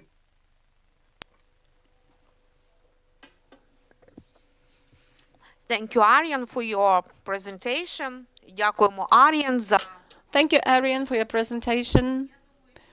And I think that for the National Qualifications Agency and for different stakeholders dealing with the issue of professional qualifications, there is a lot to think about how we are moving and how we could use those ideas.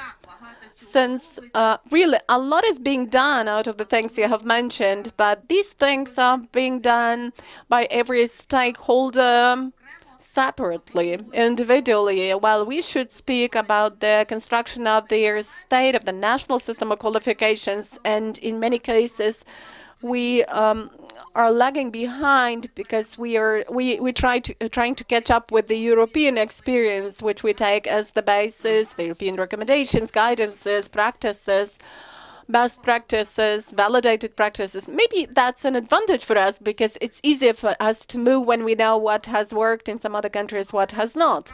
But it's really important for us that you share this experience of yours, that you show these models and prospects for development. I would probably ask Yuri to comment. You are my co-moderator, and you may comment on the issues that are clearly linked both to the national qualifications framework and to the connection between different aspects within this qualifications system. Yes, but first let me thank Arjen for your excellent presentation, and we are looking forward to have the official recommendations from the European Commission presented. And for us, the NQA, it is important in our common cause of building up the communication system to formalize everything, to make sure that we have life on the one side of the river while on the other bank there is quite an alternative piece of reality.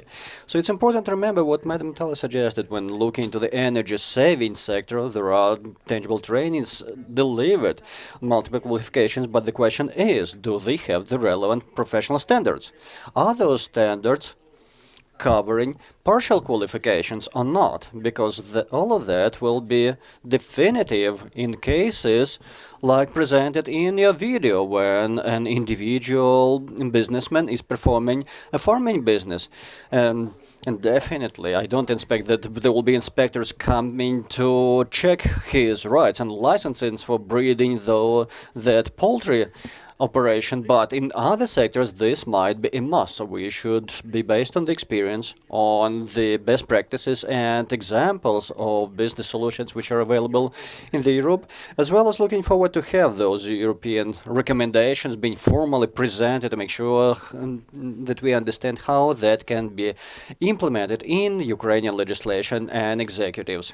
Thank you, dear Mr. Yuri, for your helpful comment, because we also are thinking over these questions as well as looking into those promising future solutions, because since we remember that this system of official confirmation, validation and recognition is only at its inception phase.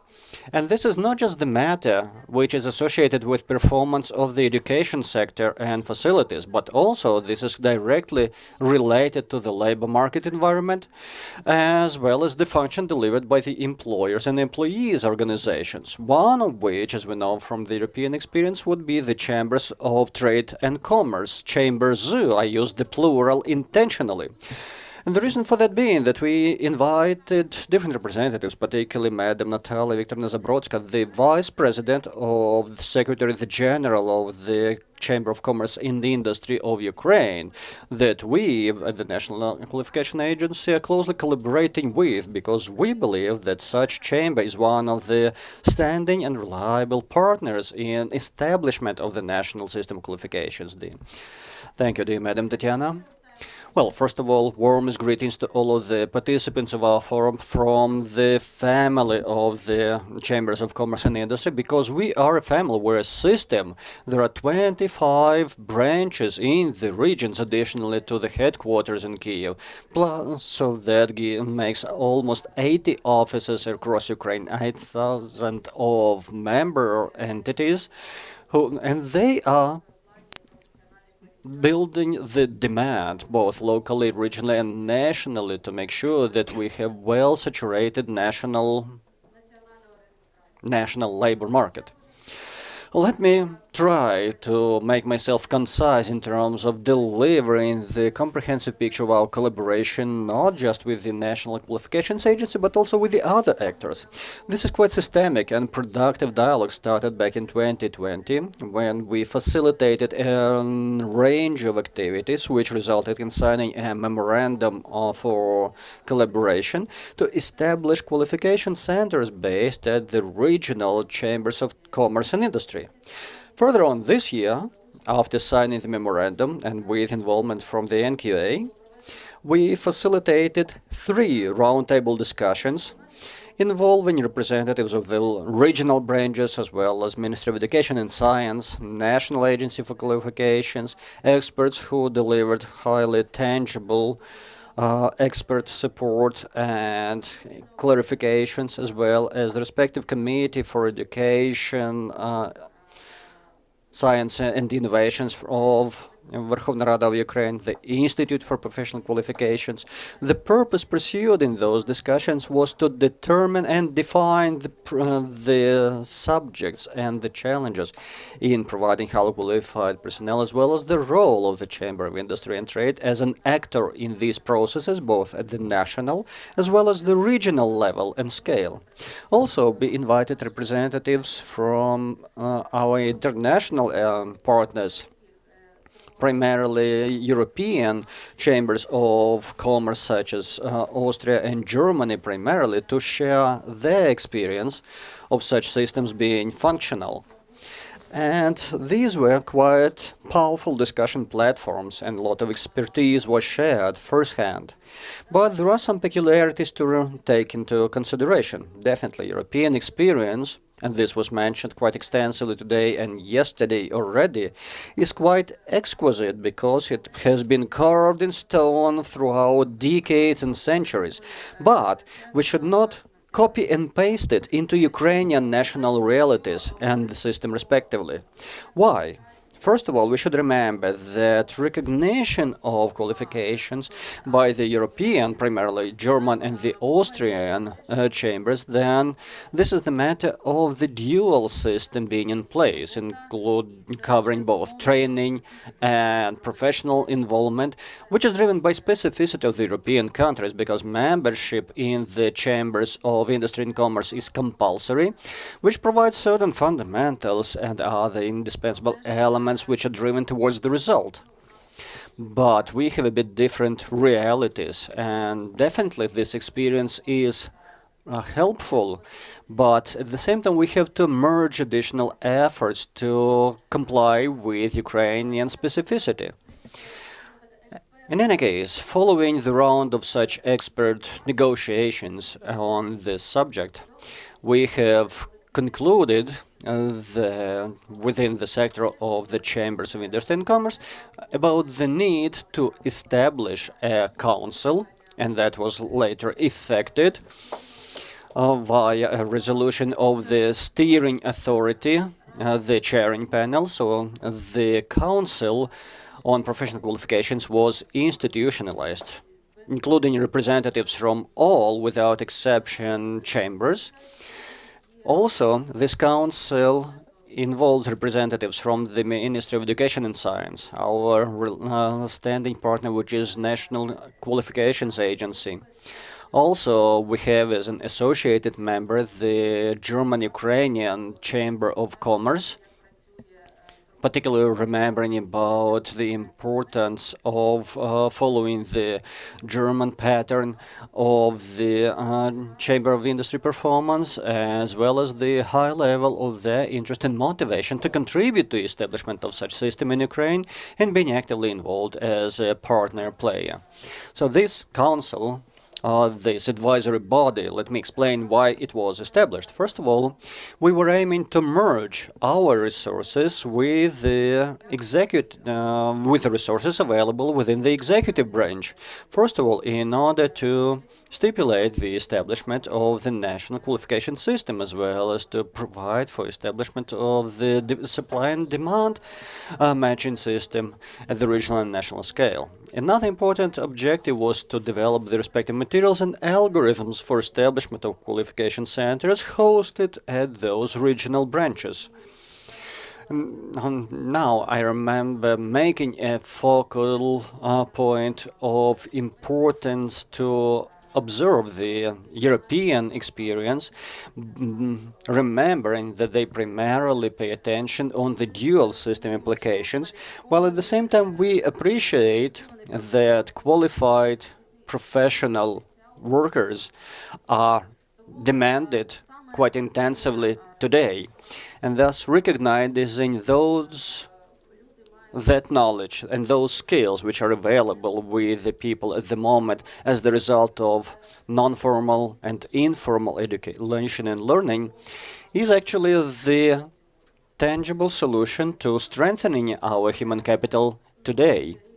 It took us almost 1 year of waiting for endorsement of the respective resolution about the accreditation of qualification centers. So finally, everything has been finalized, and we have the fair rules of play, clear criteria delineated, and we're fortunate enough to step into the domain of practical implementation. And yet, remembering, and this is not just this, I believe, is the consensus vision, that this is quite a precedent, because this is the novel history that we are creating at the moment. And we are happy to have this merging trend, and we are happy to collaborate, we're happy to share the experience and to generate it together. Because this is the space which should be free of competition. We are all actors who make their stake at building our economy stronger via generation of qualified human capital. And now, coming back to the importance of recognition of qualifications. Because once professional qualification has been assigned or awarded via certification process at the centers, those will be reflected in the registries, which on the one hand will be strengthening the business confidence in such certificates, and thus enabling the business structures to scrutinize whether or not it was received in a legitimate manner. Additionally to that, we'll be matching other important expectations. So, making a summary, let me emphasize once again, the market, the labor, the business requires qualified workers today. And with that, let me thank once again the National Qualification Agency as well as other organizations and associations who are part of this powerful mainstream activity. It's not the matter that the time is short. The time is moving fast, and we have to keep up with its pace, not to lose this tempo. And that only emphasizes the importance of this forum, because we have 2 days of intensive discussions. Definitely there will be more questions to attend, but as such discussions are raising the new history in the place. So let me wish all the best luck to all of us in part of this deed. Thank you, dear Madam Natalia. Without business and without the market involvement, putting together employers as well, we won't be able to progress in terms of setting the system up. On the other hand, we really have to formalize all of that to make sure there is political and legal regulations on our side. So if we have an opportunity to get another speaker online, well, that's where I'm afraid we have no technical opportunity to do so. There was a small window of opportunity, but now we have to move further. So let me catch up on this hypothesis that you suggested, Madam Natalia, about the lack of competition, or rather the fact that we should not perceive each other as competitors. But I do remember when establishing the National Qualification Agency, there were multiple discussions about possible competition between the qualification centers who will be awarding those qualifications and education facilities, and lack of understanding, lack of communication with and between educational sector, because there was some concerns that the employers will be doing something absolutely opposite, but the reality has proved that wrong. And we have the memorandum signed with the Association of the Deans and Presidents of Higher and Advanced Education facilities, and we have collaborative programs in terms of reform of the vet school sector, and they are also contributing to development of respective legislation in this domain. And now we have a particular pleasure of welcoming to our panel discussion representatives of the trade union of the workers of education and science in Ukraine. So you are acting on behalf of the faculty members, which is quite a powerful force in Ukraine in the market of qualifications. So this is my particular pleasure to invite Madam Olya Anatolievna Chabanyuk, Deputy Chairman of the Trade Union of Education and Science Workers of Ukraine.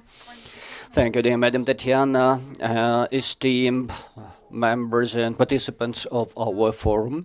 Let me pass the warmest greetings on behalf of the trade union community of all of us on account of implementing this outstanding event of the national scale, which I'm sure will become a major impetus in order to further promote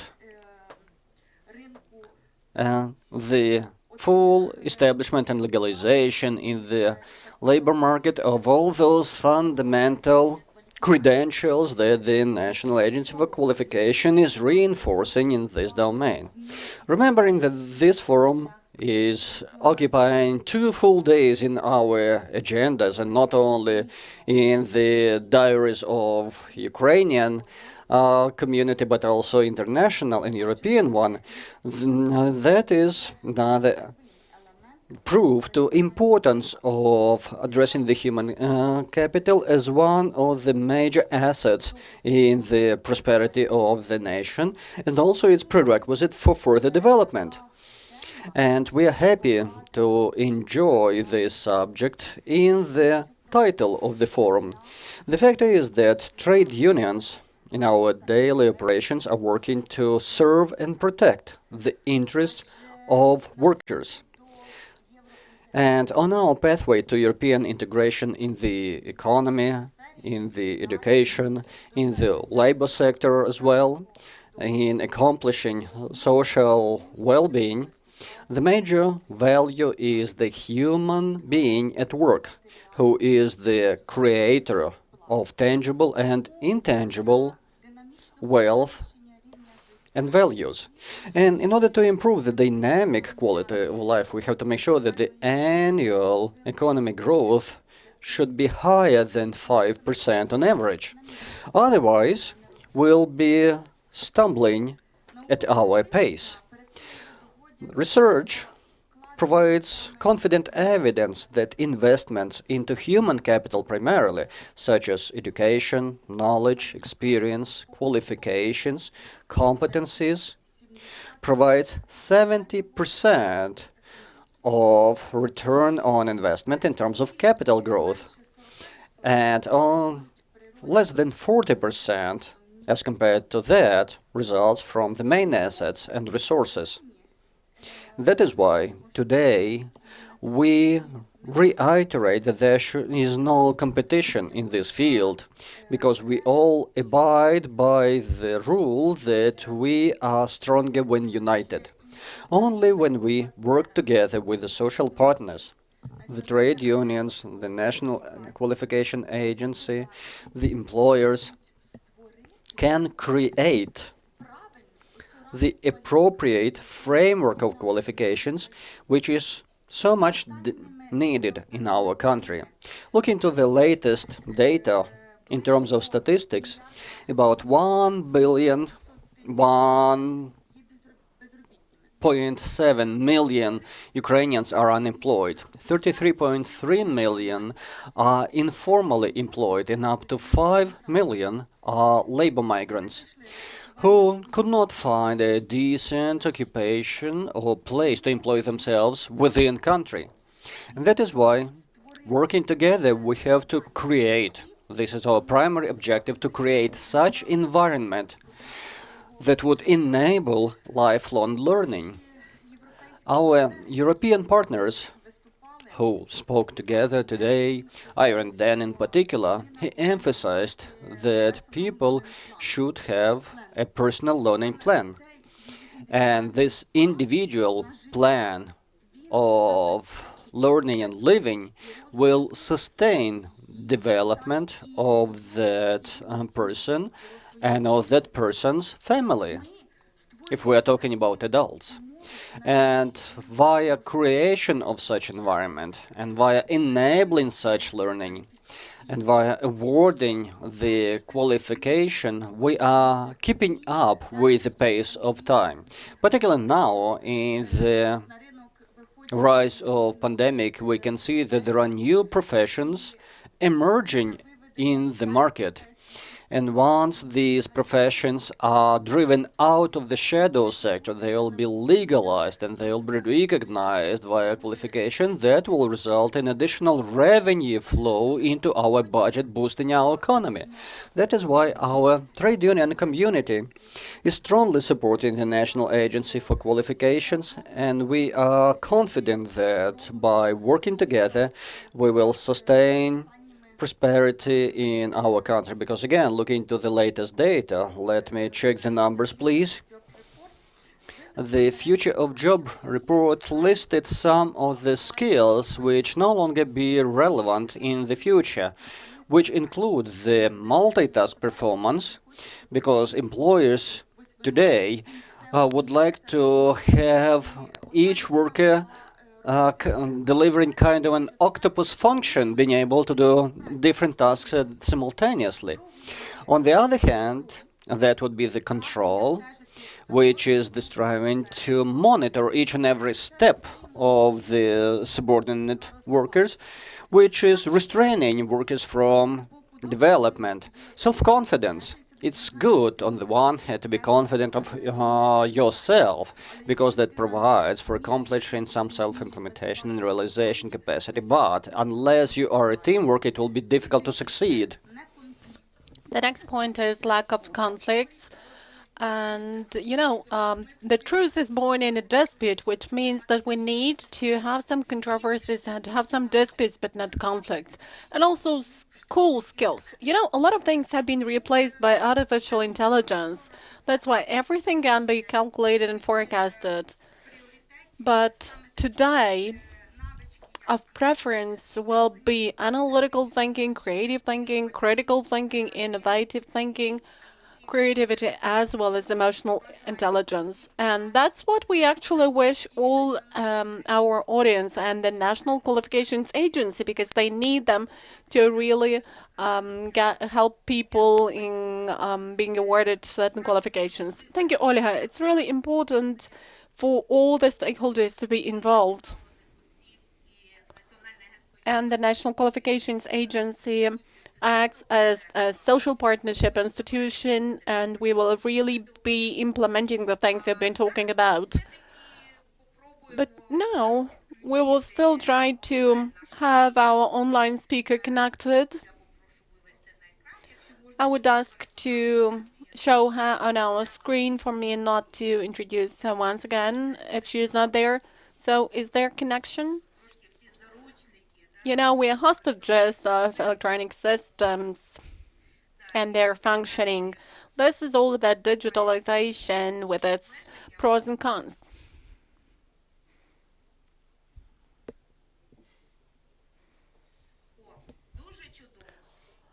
Great, we can see the speaker, and I would like to give the floor to Yulia Hrishina, who is the chairperson of the Subcommittee on Higher Education of the Verkhovna Rada of Ukraine.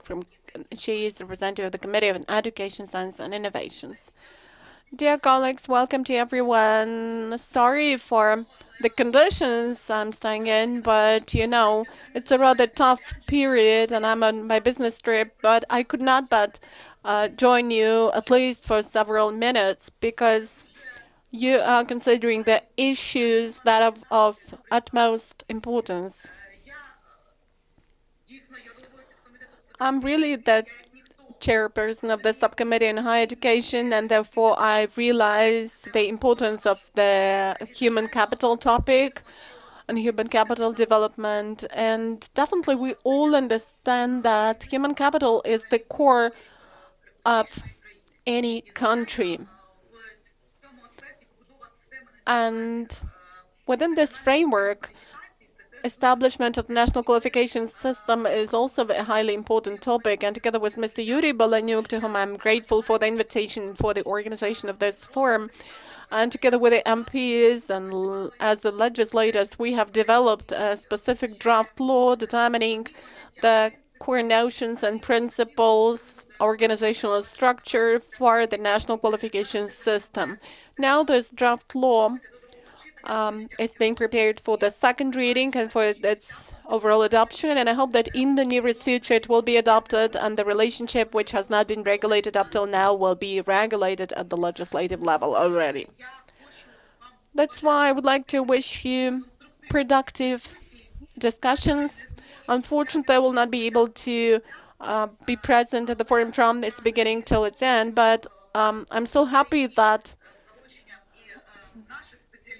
in Ukraine we involve both our experts and international experts, and we have such high-profile forums. So I wish you good luck, and I'm staying with you. Thank you, Yulia, for joining us and for giving us a ray of hope that in the nearest future we will have the legislative framework that will regulate a number of issues we've been discussing today and yesterday, and which we discussed before, like the need to regulate different issues related to educational and professional qualifications and development of professional standards. So it's a whole range of problems related and issues related to the national qualifications system. Our panel discussion is approaching its end, and to sum it up, we need to probably focus on some specific points that are related to educational and professional qualifications. I think that they will be voiced by Andriy Vitrenko, the first Deputy Minister of Education and Science of Ukraine. So the floor is yours. Maybe you will mention something which we have not yet mentioned and we cannot generally mention because we are not that well aware of the current trends. Thank you. Thank you for the invitation. Sorry that I was not present during the whole panel. I would like to say that we are now witnessing the situation when their landscape change in our professional environment coincide with other changes. This is caused by the technological changes, transition of mankind towards post-industrial development, change in occupations and the list of occupations, the quality of those occupations, intellectualization of the labor market. These things all require not just knowledge, skills, and abilities, but the necessary qualifications. That's why the relevance of this forum is really very high, and no doubt. On my part, I would like to say that the Minister of Education and Science of Ukraine absolutely supports the National Qualifications Agency in all the events. And we closely cooperate with Mr. Bolonyuk, Mr. Rushkevich. We are staying in close contact in order to trace and follow the changes and to provide the necessary response from the management point of view. And we're trying to introduce new approaches to training and to education. You all know that employers are now willing quick changes, quick retraining, quick qualification acquisition, and this urges that institutions, higher educational institutions, to introduce short-term programs, and we particularly see this need in relation to high-tech sectors of the economy. And thanks to the National Qualifications Agency, the ministry is developing the legislative framework of those changes, which is reflected and is actually supported by the Prime Minister, by the Vice Prime Ministers, and other ministers. And I would like to say that the change in the requirements of the labor market urges us to introduce changes and to quickly respond to those changes within the educational system. You know, over the recent years, the second program, EU for European Skills, was revised for 2 times, and you know how much money was allocated for that program. And we also know the Erasmus Plus program, which urges us to rethink the reality. I participated in this program many a time, and when you visit foreign partners, when you see innovative systems of training, this also motivates you to strive for such a high level, to change yourself, to change the methodology of teaching, and to provide high quality services and skills and abilities that are really required by the society, which are highly in demand and which will help students to be highly competitive when they graduate in the labor market, because the labor market is highly competitive in the present day. So thanks to your forum, we are discussing all those innovative current trends, and I'm sure that the proposals, the recommendations which have been developed during the forum will really help us to further develop the national qualification system. Thank you, Andrei. Just we are on time, but maybe we still have some further questions or the need for some comments. Or I think that actually Yuri would like to say something. Yes, the point is that you spoke on one point about this entities awarding professional qualifications, and it's very good that we have first deputy minister here, because that must be our common position elaborated. So as far as higher education and pre-tertiary higher education institutions are concerned, they may award qualifications. Many institutions do it under the legislation, but there was a question even yesterday, and we couldn't answer it because we were pressed for time. The question was, how do we regulate all this? How could we arrange the system in which this award of qualifications would be high quality, would fit into the legislation? And the standpoint of the ministry and of our agency is the same here. We think that pre-tertiary education and higher education are training people by occupations, by specialties, and their qualifications are awarded by the occupations. But that is a wrong approach, because sometimes one specialty may fit into several occupations. So the question is, if the higher educational pre-tertiary education institution presupposes awarded professional qualifications, this must be first of all envisaged in the curriculum, in the educational program, and this factor should be analyzed during the accreditation as to whether this mechanism really corresponds to professional standards, whether the requirements of the necessary professional standards could be met by this educational program, and whether during the attestation the employer is involved, and also whether the awarded qualifications really meet the requirements set by the labor market and by its formal reflection, which is professional standards. So I'm addressing higher educational institutions and pre-tertiary education institutions to use these mechanisms, but to feel responsible about that, because then your graduates come to some workplaces and they expected to have the skills which are required by the standards, professional duties, and so on.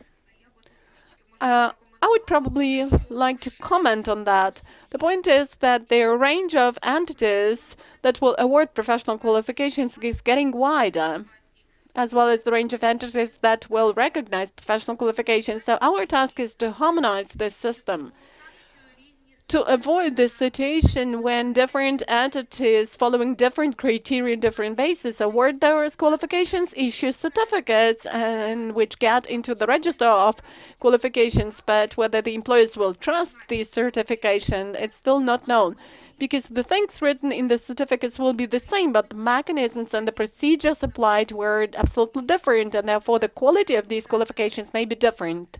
So it's our task for the future to have a look at the experience we already have, and in a very attentive way to scrutinize it, to try and harmonize it. And on the other hand, we should take this new European recommendation that is to be approved in the nearest future on micro-credentials. We should have a look at it and try and understand how we could fit it into the Ukrainian system of professional qualifications award.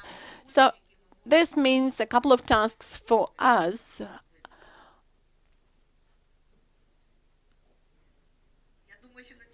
I think that we may conclude our panel. I would like to express my gratitude to all the panelists staying here offline and who were online with us, who asked questions, who listened to us. And let's hope that this discussion has been very useful and beneficial. And the conclusions taken from the panel will be further worked at because they are important for the development of the national qualification system in Ukraine. Thank you. So probably you have felt the professional spirit of the team headed by the moderators, Tatiana Semihina, Yuri Rashkevich, the enthusiasm, inspiration. So great thanks go to our speakers for their willingness to share their experience, inspiring us for practical actions. And we meet at 1:30, and we will speak about assessment of learning outcomes. See you.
to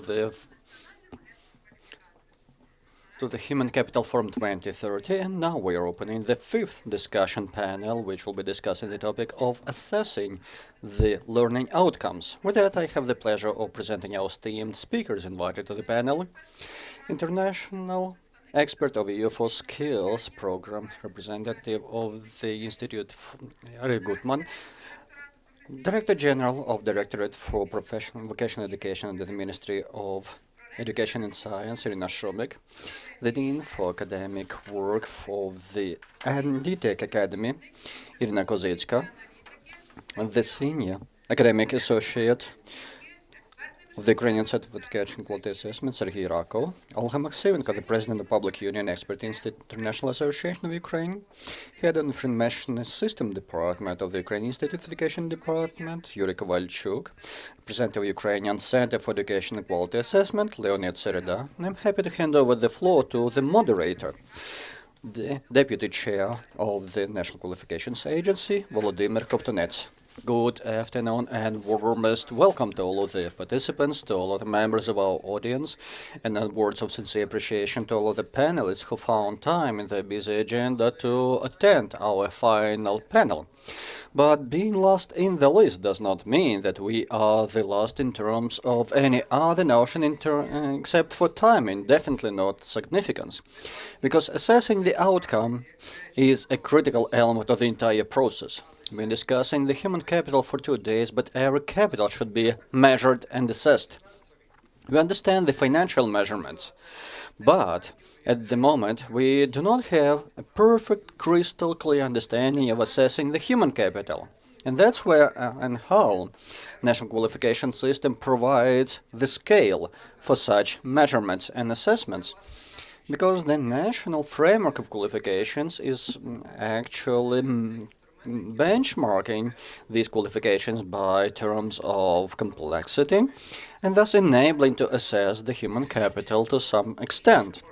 To be more specific, this can be enabled by having the sectoral qualification framework and industrial ones, but when we are discussing some concerns of losing a lot of labor which is migrating outwards of the country, then we have to understand that leaking financial capital as well as leaking human capital have similar reasons and the roots of that problem.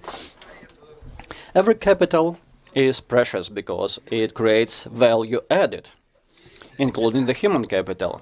And the price to pay is determined by the value added which could be generated with that capital. And once we make errors in our assessments, then we are incentivizing this capital to flee into the other countries and environments which have better environment. That is why assessing the human capital is the key objective and the challenge at the same time. And to do so, you have to do more than just measuring the value of that particular position in the labor market or the values to be harvested by the employer using some formal and informal features. But we should think globally while acting locally.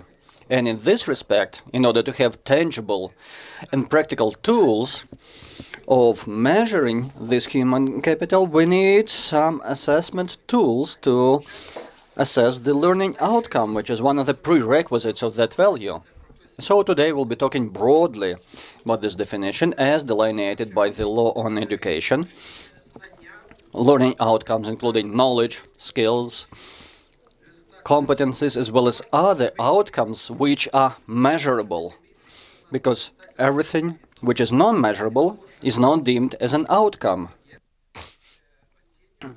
So we should be very clear about the definition of the item to be measured as an outcome. So, with the floor thus set for discussion, let me invite the first speaker to the floor. Mr. Eric, you have the floor.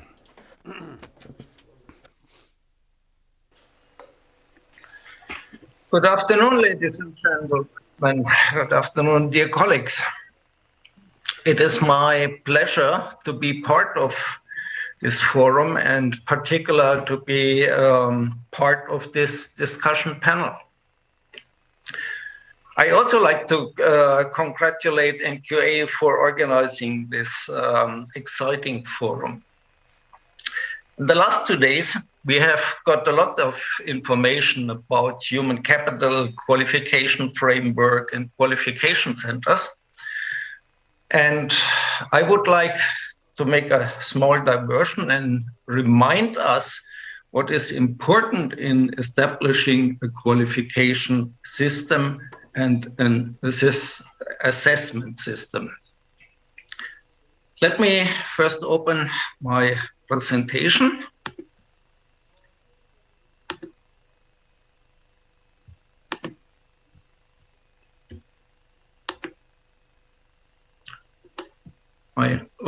We go one back.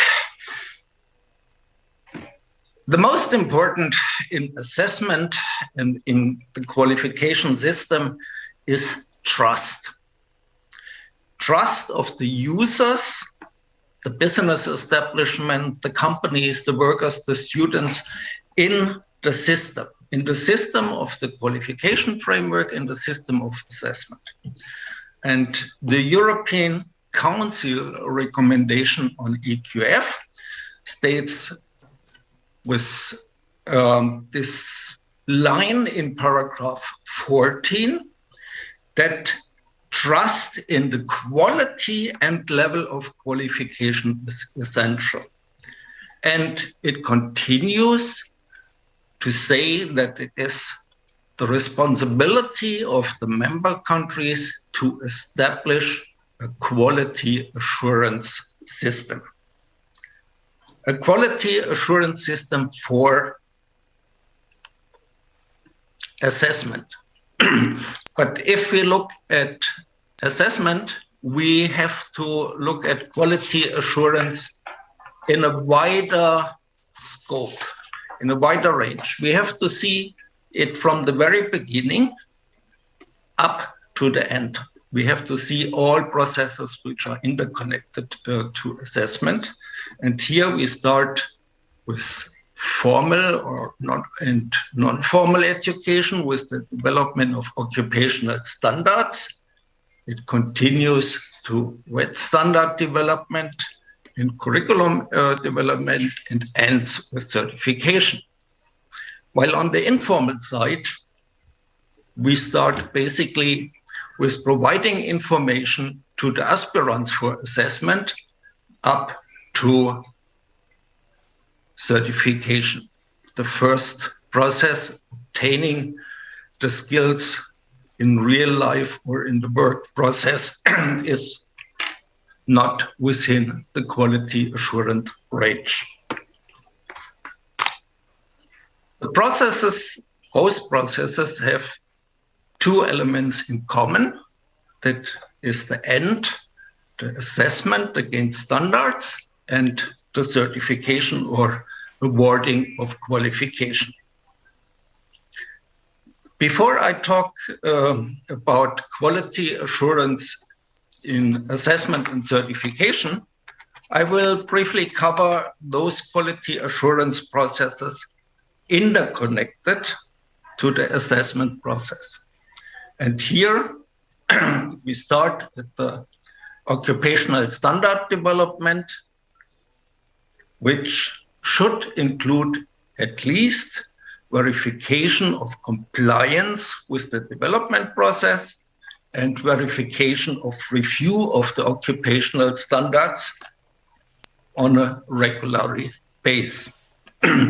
Another important aspect is that occupational standards should contain an assessment framework in order that the qualification centers can develop and draw up proper procedures and assessment instruments. The next, wet standards development, curriculum development would be more or less the same. It is about verification of compliance with development procedures. It is about review, verification of review of wet standards, verification of review of curricula. And of course, we have to verify that the WET standards contain all the competences or transfer all competences contained in the occupational standard into learning outcomes. And for the curriculum, we have to verify that all learning outcomes specified in the WET standard is contained in the curriculum. Then we have training implementation. Training implementation should happen in a quality controlled institution. Internal audit and self-assessment are the keywords, and they should be conducted annually, and there should be development plans and regular audits. Development plans to foresee how to improve step by step the implementation, the preparation, and monitoring of the WET institution. Self-assessment should be in line with external audits. So after a certain time, 3 to 5 years, a complete self-assessment should be done. In the meantime, on an annual basis, we should review certain processes within the institution. Let me come now to quality assurance of assessment and certification. The slide shows you a system which I would propose for Ukraine. You have some of them already in place. On some other elements you are working. And it starts with an external quality assurance or accreditation of qualification centers. I'm talking now specifically of qualification centers, but it could be also transferred to vocational schools. The external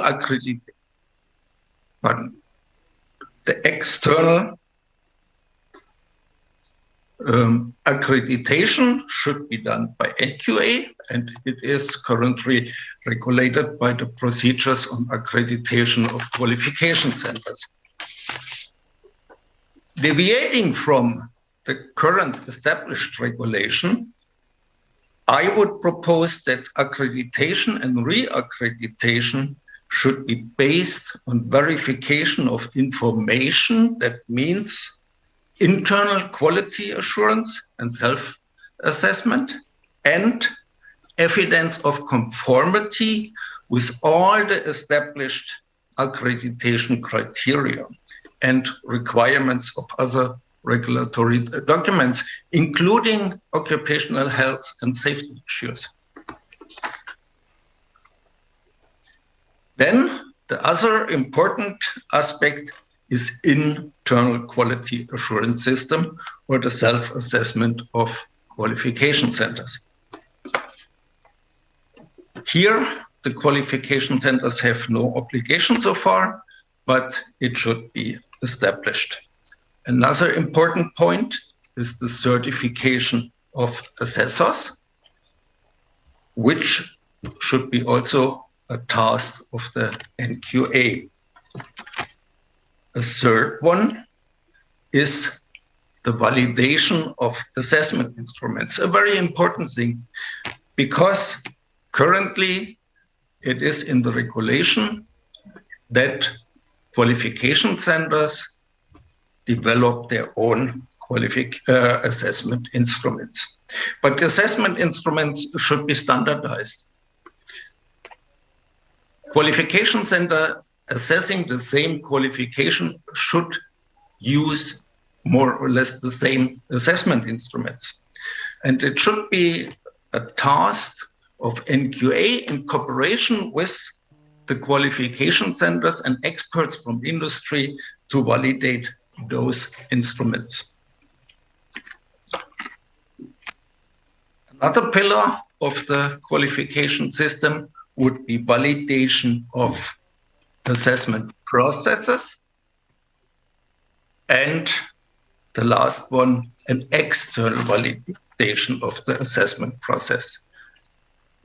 Internal validation should be for all assessments, while external assessment should be on a sample base conducted by NQA. That is, in a nutshell, how I would imagine a quality assurance system for the Ukraine. And I thank you for listening to my presentation. Дякуємо, пане Ерік. Thank you, dear Mr. Eric.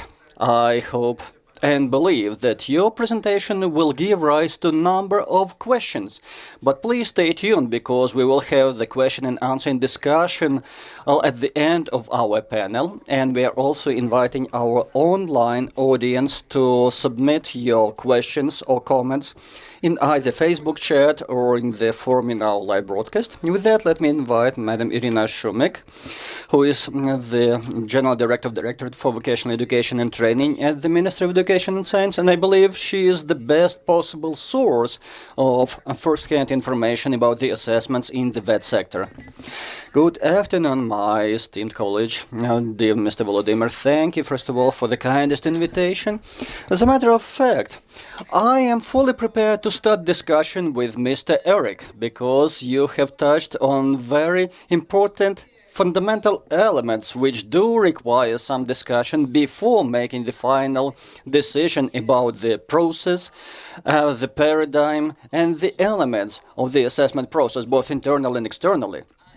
Especially remembering that this should be kind of a uniform system based on uniform approach, fundamentals, and philosophy, which will take us to the respective qualifications, and then we should start thinking about the quality and quality assurance. And when we're talking about the formal education and formal learning, it's well established. Not to say it's conventional, but it's well established between the Ministry of Education and Science and other executive authorities, particularly those which deliver their function in the VET sector. But at the same time, we appreciate that technologies are changing. Evaluation and assessment approaches and techniques are changing, as well as tools, which change our perception, our vision, and understanding of the assessment results. So this system also should be viable, but evolving, and it should be changing. Primarily, since that is associated with some global trends, when recognition of professional qualifications which have been acquired in the informal or non-formal settings.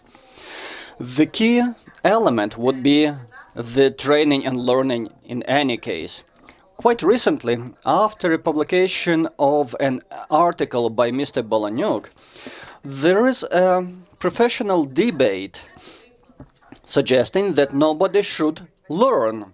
All you have to do is present to a qualification center, pass an exam, and get your recognition diploma.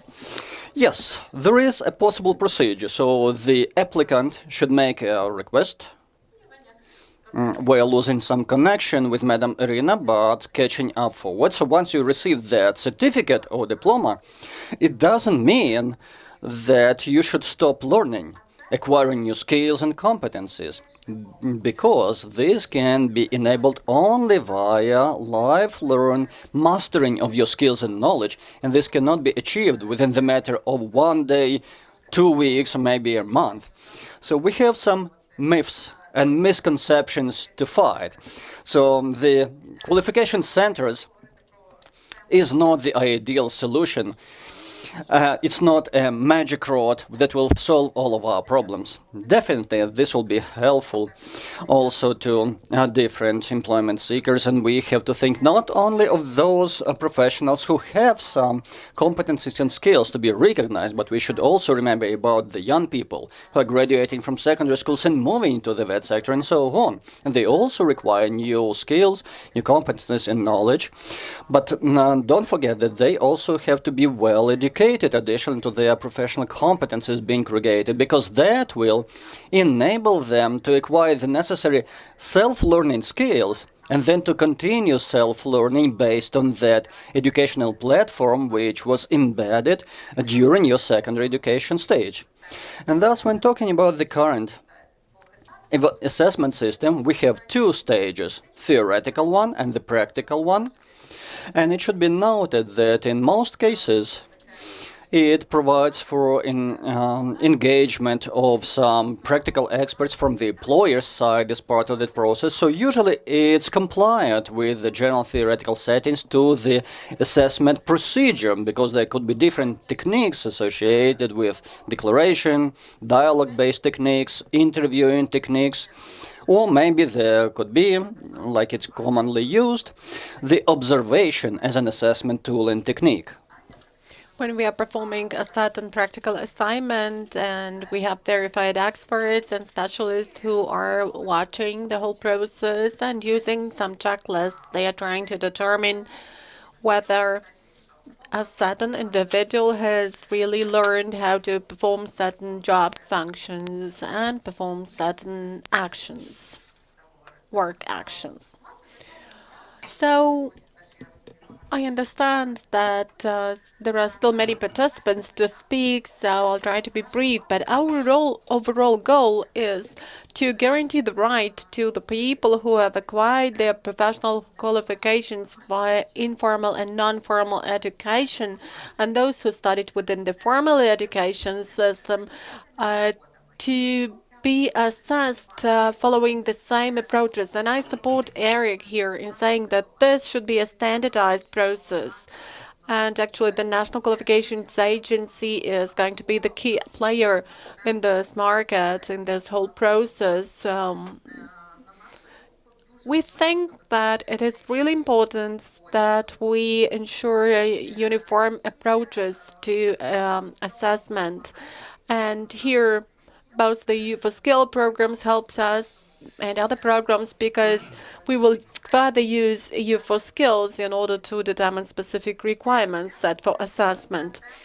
I think that this topic in the nearest future, I mean within several years, be highly relevant. It's just gaining impetus because we are just at the initial stage.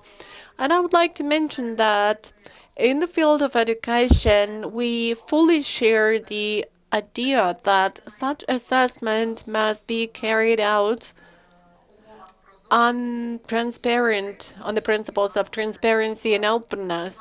And when we use the word independence, we mean that assessment should be made by experts, and particularly by those experts who were not delivering the training, in order to avoid some subjective nature of assessment. We have very good experts with huge experience both from Germany and Poland. And by the way, the Polish system of qualifications currently has introduced those procedures and has very good expertise. So we further hope that still, after we coordinate our further steps in the development of the assessment system, we will build a wide network of assessors and the institutions authorized to make assessments. And the fact that institutions now have the necessary inventory base and have a great experience, that's already a fact. We are sure of that. We will not be staying aside, but we will be very active in this. Thank you, Volodymyr. Thank you, Irina. Just a short comment for our listeners, for our audience. The fact that we are introducing an opportunity for having this assessment and for confirming professional qualifications regardless of the way in which you acquired the learning outcomes doesn't mean that we don't need to learn. Vice versa, self-education, self-training, on-the-job training is much more complicated than just studying in an educational institution. So everybody will have to study, but it will be just if we apply the same conditions to the learning outcomes regardless of the place where they were acquired. Let me give the floor to Inna Kozecka, and she is Vice Director of the Academy of DTech. This is a corporate university that deals both with assessment and education and has a very good experience of working in this professional field. Thank you. Thank you for the invitation, and let me say right away what the DTech Academy stands for. This is an open educational ecosystem ensuring assessment and corporate training both for the DTech company and for other Ukrainian companies. And before I start showing my presentation, I would like to ask whether it is already there. Yes. It's here. So the DTech Academy faces the task of assessing and conducting corporate training for more than 70,000 of our employees. Besides that, as I've already pointed out, we also have the same task in relation to other Ukrainian companies which order this service from us.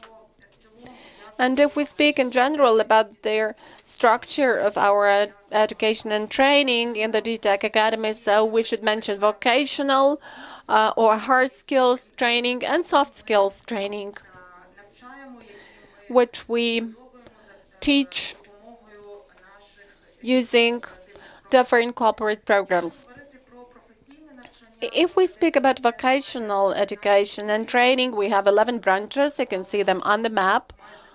Almost the whole of Ukraine is covered, western, eastern, central Ukraine, and the branches are established in the way to enable us to both assess qualification levels of employees and to conduct trainings. In general, over 2020, we held more than 50 training events for our staff. If we speak about the path of career development and training of employees within DTech, let me mention a couple of aspects. Though all the aspects are covered in the presentation, you can see more detailed information about our work in the slides, but I will focus on the key points. So, if we speak about their appearances, their view of the system, and if we focus on assessment, so first of all, we need to speak about the qualifications assessments of engineering staff, annual assessment of the activity of our staff, and also assessments related to the quality of programs which we have in our academy. These are the three basic priority directions where we apply elements of assessment. If we focus now on some working professions, then here, as the first stage, both when entering the company and in the course of advanced training, we assess theoretical knowledge. And for every specialty, we have developed 500 items which are chosen on the random principle in order to assess their knowledge component of training. And of course, we also have some practical work and internship. And of interest here is the fact that we are trying to assess practical skills in some situational tasks performance. We use some innovative systems that enable us to add this component of objectiveness and component related to how we assess employee skills and generally how we assess the employees who are involved in some extreme works, working with current and so on. So we need to be very careful there to avoid some traumatic situations and lethal situations. So how do we do the training? How do we make assessment in such a way that we are really careful and offer safe conditions of work? And let me show two elements. The first one is IPAS technology. We use this iPass technology as an eye tracking method, which helps us in our working programs and in our assessment programs, learning outcomes assessment programs for our corporate training. They allow us to assess how focused the person is, whether he or she reads a lot or not, whether she's able to focus on the parts of the text which are really important for giving the right answer to the question set. And after the person goes through this theoretical testing, we can see the report whether the person has really read and found the extract, which is important to find the right answer to the question. This stands for additional analytics, which we use for working professions and for the programs which are directed at their inspection and verification of knowledge in the programs for CEOs. And here is another VR, virtual reality technology. It refers to what I spoke about in terms of extreme conditions. It allows you, using the Tesla suit, which is a Belarus development, not to enter the company, not to enter the real-time situation with some current, high voltage. You just enter virtual reality, and if you wear that suit, that uniform, you can check whether the employee realizes what should be the sequence of his or her actions that would comply with the rules of occupational safety, and whether he has really mastered and absorbed the knowledge of behaving in this or that situation. And here, let me show the video. I hope it will work for you to see how it works. That is what this virtual suit looks like. So an employee wears it, and the employee is staying in the virtual reality, and you can see it in the picture. He knows what to do, what the sequence of his or her actions should be, and if he does something in wrong way, he will get an electric stroke. No, it's just an imitating, a simulating one, of course. And by the way, we also hold some research in order to understand how it affects people when a person realizes that he or she is going to face some extreme conditions. And we check how our employees who will work in unsafe conditions, how much they are ready for this. This is what refers to engineering and technical specialties. But if we speak in general about the cycle of what we use for annual assessment of activity, this stands for such classical methods like annual assessment of performance, which presupposes assessment by the managers, by the CEOs, and self-assessment following certain criteria and characteristics, as well as assessment of the key indicators, KPIs, and assessment of how a person is developing in terms of his or her competences. If we speak about the competences, we use 7 key competences in the company. These are soft skills. For example, this is teamwork, result orientation, organization of activity, innovativeness, and client orientation. And both in our programs and during our assessment, we are watching how the person is developing and how much this person develops certain competences. And the third aspect I have mentioned is how we assess the quality of efficiency of our corporate training programs. And here we face a lot of challenges.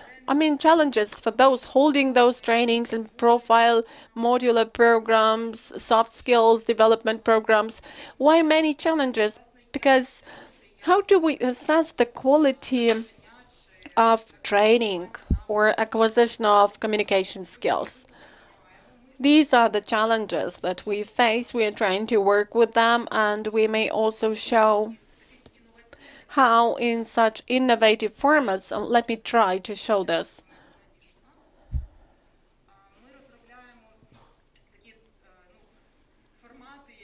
So in those innovative formats, we are trying to develop something which is considered to be a breakthrough, and even we get comments from delegations from other countries. This is a breakthrough that allows us to come into contact with our students, with our people who, with our aspirants who get into this world of training, who go through this training step by step and who yield good results. And one of them is interactive movies. In the interactive movies, you are the key character and you have certain situations, you make certain choices, and as a result of those choices, you are assessed, and your path is developing in a certain direction. And at the end, you get the assessment. For example, now I'm going to show you a movie, a short teaser on communication skills, and at the end you will get assessment of your competence. So that is a kind of a simulation game. Because self-assessment of the competence of communication doesn't really work. If you ask a person how sociable you are, how well you can communicate, the answer will be perfect. I've got perfect skills. So we are trying to look for the assessment of those soft skills through this format. Let us watch a short teaser.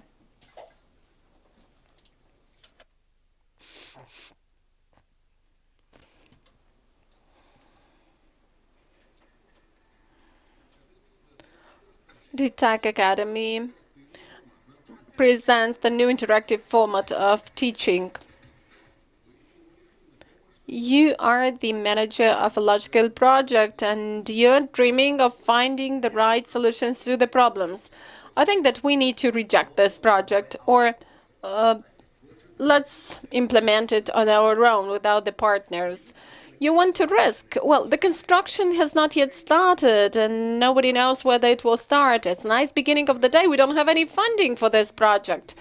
So you're going deep into the world of business cases.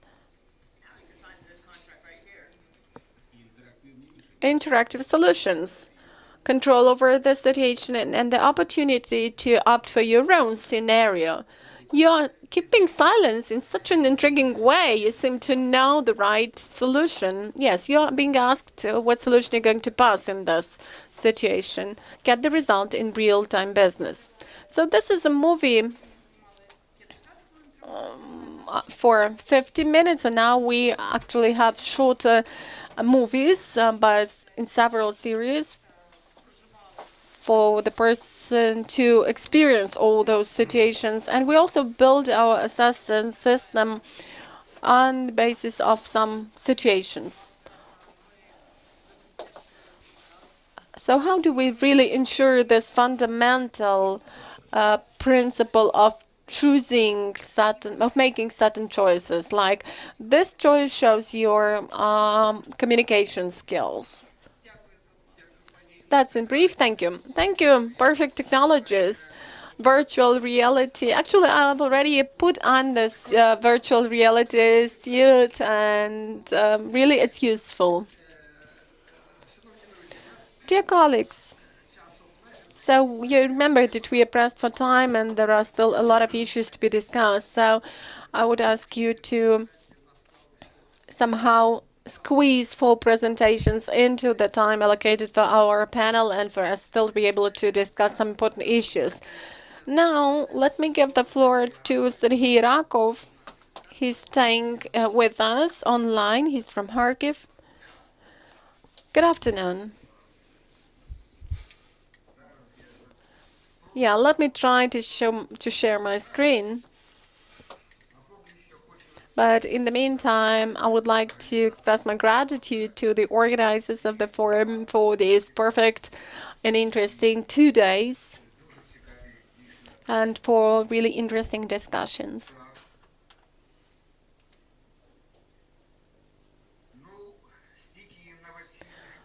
You know, so many innovative ideas have been voiced, and this industry, this sector is so much interesting in general. It's really relevant and very much related to the economic and social future development of the country. But let me try to speak about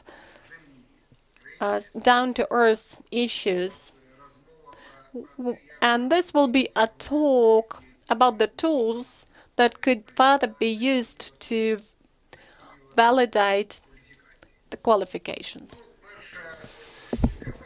First of all, let me start with some general observation. First of all, assessing professional qualifications is a type of psychometric measurements which have been established in the 20th century only, so it's quite recent.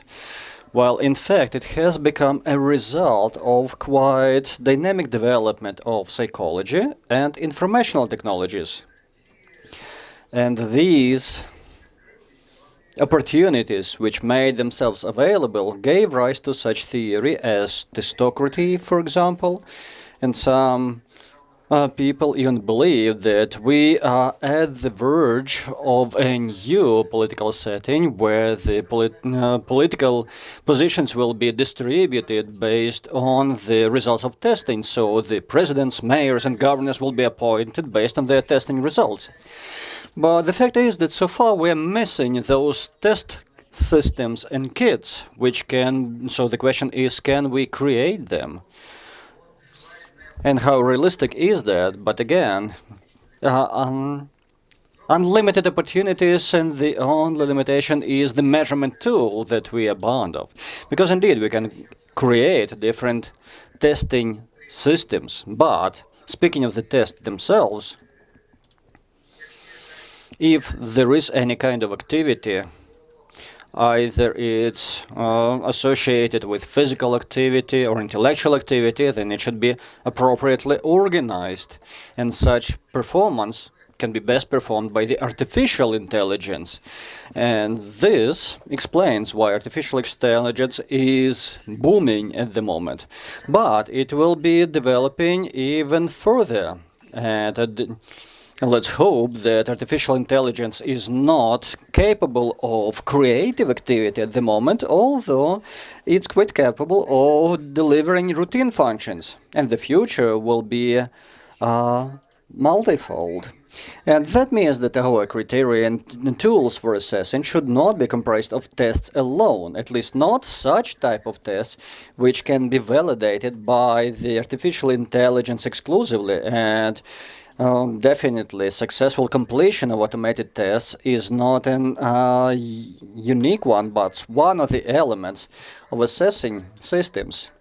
But the progress relies also on improving the systems for measuring qualitative as well as quantitative indicators and also sustaining their reliability.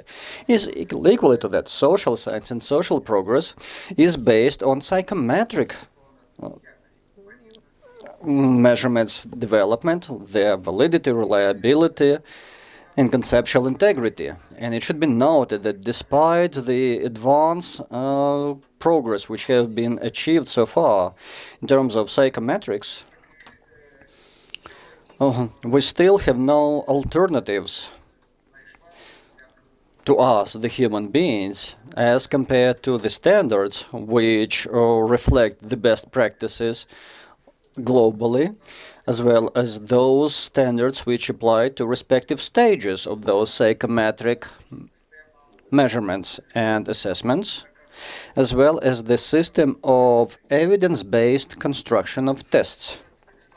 So, among these standards, definitely there are some which can be used as benchmarks. So this is kind of a modern Bible for the modern psychometrics. And this is one of them, which is the standard for educational and psychological testing, which is a joint development of the American School of Educational Studies as well as International Board for Measurements of the United States. Now, speaking of that, let me outline that these, how to describe them, initiatives as well as those fundamental developments which are being initiated by the agency, I mean the National Qualifications Agency. We need this line, this mainstream of development to be well organized, because they will be stipulating the further pathway for development, for developing these assessment tools and systems. Let me make a particular reference to one of the particular standards, which is 1116. The level of preparedness necessary for successful passing of confidential OPS should depend on the knowledge and skills relevant to the substantial occupation of the given profession in the sought profession, and it should not be regulated exclusively by the frequency or number of people presenting for testing. The reason why I'm mentioning this standard is because Ukraine has referred to this standard in our external evaluation system for secondary education, and this is where we're using the system of benchmarks for successfully passing this examination, and it took us quite a lot of time and effort to arrive here. Another standard which is more concise by nature, and it can be used in the ready-to-use form. The most of that it's available in the Ukrainian translation. By the way, high-quality translation is yet left to be desired, but this standard can be used as a sectoral one, as well as a standard for the National Qualifications Agency, but can also be used as the basis for deriving our standard. So let me skip reciting this text in full for the time-saving purposes, but let me also outline that these fundamental provisions, which can be used here as a metaphor, they are quite universally applicable, including applicability for the benefits of the National Qualifications Agency. And also, as was suggested by Mr. Erich, they should be used for developing the internal assurance, quality assurance system, as well as for the audit benefits and the external quality assurance system as well. And look into these different sections, which cover extensively different stages of assessing both of its relevant objectives and the process. They are also covered by this standard, remembering about validity and reliability of the tests, reminding only that the ETS standards rely on such core values as validity and reliability and conformance. But let me elaborate further on the evidence-based approach to developing the tests. Definitely, this is the most efficient designing technique which has gained international recognition. It's not an easy path to follow, but this is the true way to take us to sustaining a reliable result and possession of the valid testing tools. Should anyone be interested, then please copy this slide, which describes the chain of actions and steps which will take us to this destination of having a valid test, including the requirements to set up a model as well as objectives relying on this technique. So let me also suggest a couple of recommendations. Number one would be design and approve the standing provisions on the quality assurance system, which should be based on the best practices available in the global and national experience, including the relevant scale. It would be reliable to have a uniform structure of such assessments applicable to different qualifications. Secondly, endorse, maybe not universally, but at least for selected one, the general competency test, which in the 21st century will be an indispensable tool of assessing professional qualifications, as a component which provides for successful lifelong learning opportunities, and then providing for the evidence-based test development technique, and that will require elaboration of the respective training course to cover the respective professionals in the qualification centers as well as education facilities to be involved in such design and development later on. And it's preferred to make sure that each associate in such STEM centers should complete such course. And the last but not least, there are some concerns, particularly about the McNamara's fallacy. McNamara is a highly successful businessman, as you remember, who later was nominated as the Minister of Defense during the Vietnamese War, and 15 years later he served his duty in the capacity in the chair of the World Bank. But finally, the tragedy occurred. So this tragedy, which occurred as the result of the Vietnamese event, when this Minister of Education, who excelled in his studies in Harvard, and he used the best of his skills to be developed into the Ford management company, and seemingly everything worked well. But looking into the psychometric aspects, this indeed constructs the McNamara's fallacy, because you should measure something which is measurable, especially at baseline whenever you are establishing the system. Secondly, disregard as something which is exceptionally easy to measure. Thirdly, admit that something which is hardly measurable is irrelevant or dangerous, and believe that something measurable does not exist, because that would be equal to suicide. And definitely, implementation of an automated informational system which would be providing information about the warfare in Vietnam has actually eventualized everything which happened in Vietnam. But later on, he was successful as the bank president, and he made the system successful. So when assessing professional qualifications, we should perfectly understand whether it's possible or not to assess something using the tests, and use them in combination with other tools. Next, speaking of the validity as a problem, which is highly important, because, oops, begging your pardon.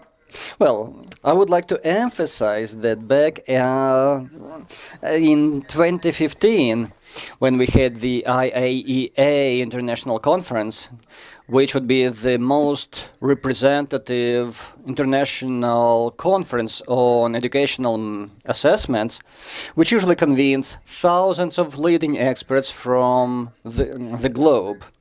So it was had the title Third Incremental Element of Testing: Validity, Validity, Validity. So there was a very interesting pool of questions suggested. But again, these materials are publicly available, so please find the reference to study them extensively. And possibly my final remark at the moment is to make a statement that as soon as I saw the effective and active collaboration of our NQA with national and international partners, I do believe that the difficulties of having standardized tests should also be addressed jointly at the national as well as international level. And let me make an immediate example of having the international intellectual competitions in mathematics, which have a colossal resource of greatest scale, and definitely such tangible resource should equally be created also for assessing the qualifications. Thank you, dear Sergey, and for the reference to our audience, let me outline that some of these guidelines and quotations are also included into our technical book on evaluations, which will be published soon. Excellent. And with that, continuing to the presentations from our esteemed speakers, and while we are waiting for the slides to make their way to the screen, let me remind these team members that I'm also the co-president of the International Assessors Association, so we are contributing to development of professional standards, and I'm actually presenting an association of associations of different organizations, entities, and associations who also certify the compliance and certification of personnel as part of our function. And I'm happy to contribute to the function of the current forum from the perspective of the quality management. Now, thank you, dear Sergei, for referring to those interesting assessment tools, but let's come back to some fundamentals which will show us how to design it and what are the underlying principles for this system to perform. Because when we are talking about the quality, then we should not neglect those approaches which are already available internationally, as well as standards. Whenever talking to an audience, whether it's a learning or a conference format, because we also have an academy, and we are performing certification of staff, which under the current legislation is already working under the Cabinet of Ministers resolution for assignment of qualifications. And in our training activity, we are reminding our learners that the standards are not somebody's wish list representation. This is the list of best practices. This is not the matter of reinventing the wheel. In November 2018, the international matrix of standards has been defined, including the management standards, as a matter of fact. And we perfectly understand. Sorry, this clicker is disobeying my commands, but coming back to the price slide, we should remember that there are new elements and actors in the scene, including the entities providing education services as part of informal learning, for example. And since today we recognize their existence, and the results of their activities should also be assessed. And now we have the qualification centers. These structures can be working separately, or they can be merged into some kind of a system. But first and foremost would be the quality and the outcome of such learning to be assessed. Let me thank Mr. Erich in particular to set the floor for our discussion with paying attention to due focal points. The learning outcome to be assessed provides us to build the trust to performance of such qualification centers.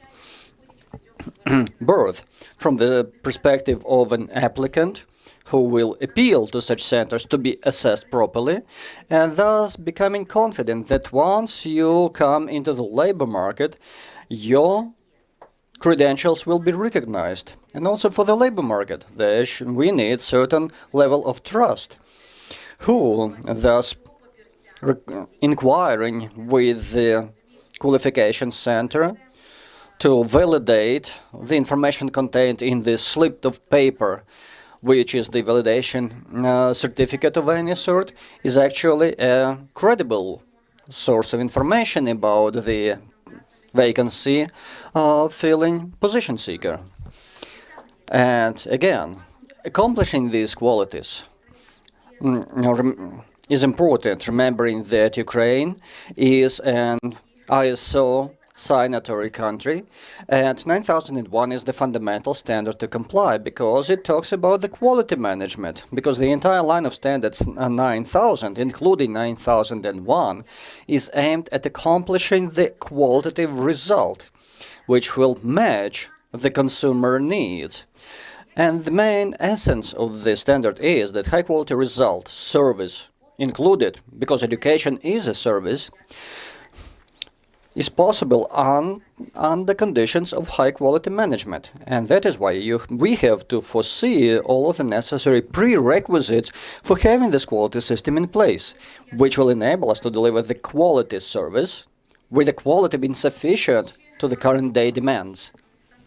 And thus, when talking about the management standards associated, Let me suggest a couple of broad sketches just to mention that they are based on the process and functional approach, including the repeatability as one of the key elements of it. And the domain cycle, as you remember, the PDSA cycle persists and prevails. Plan, do, survey, and act responsively to make sure that you are acting in line with the plan, but updating it in line with the information that you're collecting in the process. And that's why you need the objective data, which is well documented. Because unless it is reported, unless it's documented, you cannot analyze anything. And once you start analyzing, sometimes you have such discoveries looking to the secondary criteria that sometimes you may have unique conclusions made, which would be least anticipated. And last but not least, the professionalism, unbiasedness, and other values, they should be piece and integral pieces of each and every standard at different stages of assessment to be complied with, and this is the main thing. Whether you're preparing some information issues or you're doing with anything else, you need to provide for objectiveness. Is this a question or the interest of only one company or the whole business in general? Is it related to the process of development and establishment of the Qualification and Examination Commission? So how do we ensure all those principles? And for example, if we speak about analysis of documents submitted and assessment of the validation results, was it really an objective process of assessment, or probably there may have been some manifestation of a conflict of interest? As far as the processes are concerned, let me just tell a couple of words because Eric also mentioned this. Validation, validation, validation, as that he has mentioned as well. And we realized that we have external validation and internal validation, which means that assessment should be made both on the internal and external basis. I would not like to speak about the external aspect because it's really more about professional standards, educational programs, and curricula. I would like to tell more about their internal assessment, which is closely connected with the management and arrangement of all the processes. We know it from theory that normally these processes are divided into core processes, managerial, and auxiliary ones. The main are the ones that create this added value. Managerial processes are all known. These are the processes which aim to ensure sustainable development in management, and while their provisionary or auxiliary processes are the ones that need to provide for an uninterrupted provision of all the core processes. As far as management standards are concerned, since now we have taken the path of creating qualification centers, and this seems to be the state policy, but let's have a look at all this by the eyes of a lecturer or a simple employee of that qualification center who wants this entity to work. How do we ensure this? How do we arrange the work of qualification centers? What needs to be done? And what if this qualification center is affiliated to a certain institution? We should, I guess, mention that today we should focus on the management standards that are currently available and that have been developed with different entities in our domain. If we speak only about educational institutions, it was in 2018 that this 9001 projection for educational institutions appeared, and this is a kind of a standard dedicated to the organization of the educational process. And we already have the state standard, and it should be our guidance. But again, this is 9001, but for educational institutions. But if we speak about informal education and the entities working in this field, then how do we compare, how do we reference the learning outcomes in the informal, non-formal, and formal education? Again, if we speak about informal education, there is the line of standards 29,990. And have a look at two standards, because the first standard, 29991, is the standard containing the requirements to the providers, service providers, to the entity providing the services. Well, there is the standard 90993, and this is already the requirements for the very service. Then this is all about organizing the process, ensuring self-organization of the activity. This is when we speak about the first one, about the provider. But the second standard refers to the quality of the service, to how it should be assessed by all the stakeholders, and whether their students or the aspirants have been satisfied with the results of the service provision. And again, coming back to qualification centers, it's better for them to address the line of standards 17,000, because it's all about the requirements set to the bodies making certification of staff. And these standards, by the way, 17024, this is the standard according to which you can be accredited, but not by the National Qualifications Agency, but the National Accreditation Agency. And this is the standard used in the system of technical regulation. We have only 16 entities accredited under this system in Ukraine. By the way, our certification center, which actually certifies managers of buildings and a group of buildings, will apply for the accreditation in the National Qualifications Agency. And here is one more interesting standard, 17027, which is the class 3 of assessors. Because really we differentiate by functions the staff involved in the organization of the process, in ensuring high quality conducting of the exam, or it may be not just an exam, but some assignment. And as far as our experience is concerned, I would like to say that we are following the standard 17024, and all our procedures are based on it. Otherwise, we wouldn't have been accredited. That's true. As far as practical aspect is concerned, really our aspect consists of the theoretical and practical part. And we have a separate score for assessment, and the principles of impartiality, professionalism are followed and verified at every single step.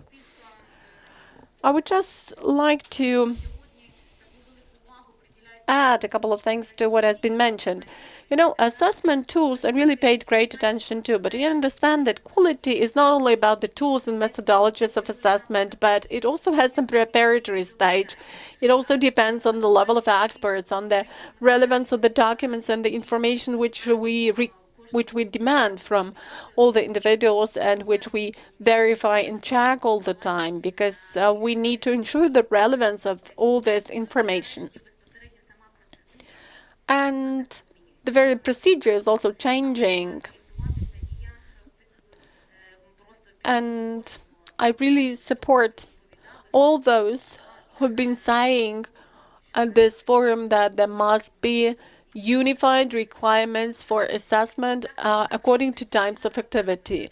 And anyway, we will have to develop assessment standards one day. And this is actually the best slide in my presentation. Thank you for attention. Yes, we understand that you have a lot of innovative ideas, but I would also say that the quality of professional qualification starts with the quality of professional standards. But that's a different topic for discussion. Yuri, the floor is yours. Thank you. You know, while listening to Serhi's presentation, I actually expected him to state his own phrase. We don't know what we measure, using what we measure, but it works. And I've selected a picture in the internet which aims to illustrate the problem. But from the point of view of a specialist in psychometry, I actually don't get any special association with this picture. It could be considered even to be an optimistic picture because, well, an elephant at least physically exists. But we have to measure the things that are invented by people. Are not just invented by people, but put by them into the black box from which you can just extract it through certain specific stimulation and getting only some manifestations which we call learning outcomes and which is actually not equal to what is really there in the box. And we need to realize this, and we need to also realize that there are no right and adequate assessment tools. Why? It can easily be seen from the fact that whenever you ask two different people to write the frameworks, to write the standards, to produce some assessment tools, you will see that they will be different. There will be a substantial difference between the two of them, which means that neither of them is perfect. But some of them are at least useful, and that is important. Important since we need to pay tribute to those thousands of people who have really made these measurements useful. You know, the series of psychometry. There are two classical series. This is the classical theory of testing, and there is also another theory which is called the modern item response theory. And there are also other ones. And if we don't use these theories or some other theories, we're not going to achieve anything, even in such a field as qualifications assessment. Why even? Why do I use this word? Because if we speak about qualifications assessment as an applied domain of educational measurements, we could treat it in a special way. It could seem that the task here is a little bit simpler than in classical psychometry, where we really measure complex theoretical structures. But, you know, if you just measure the routine knowledge and the skills to perform routine operations, you need to realize that sooner or later robots will perform those actions and you're just wasting your time. That's why you cannot underestimate this task. It's really complex. And now, as far as special peculiarity of this domain are concerned, I would point out at least two special features. The first one is that we have to deal with the domain which is permeated with politics, over-politicized, since we have the stakeholders, we have the highly interested parties. This is all high stake, right? Because the stakes are really high. And it's easy to understand that their interests are different, may even be just the opposite, and it's easy to understand who is trying to get the benefits. And by the way, in Ukraine, we can trace some interesting cases.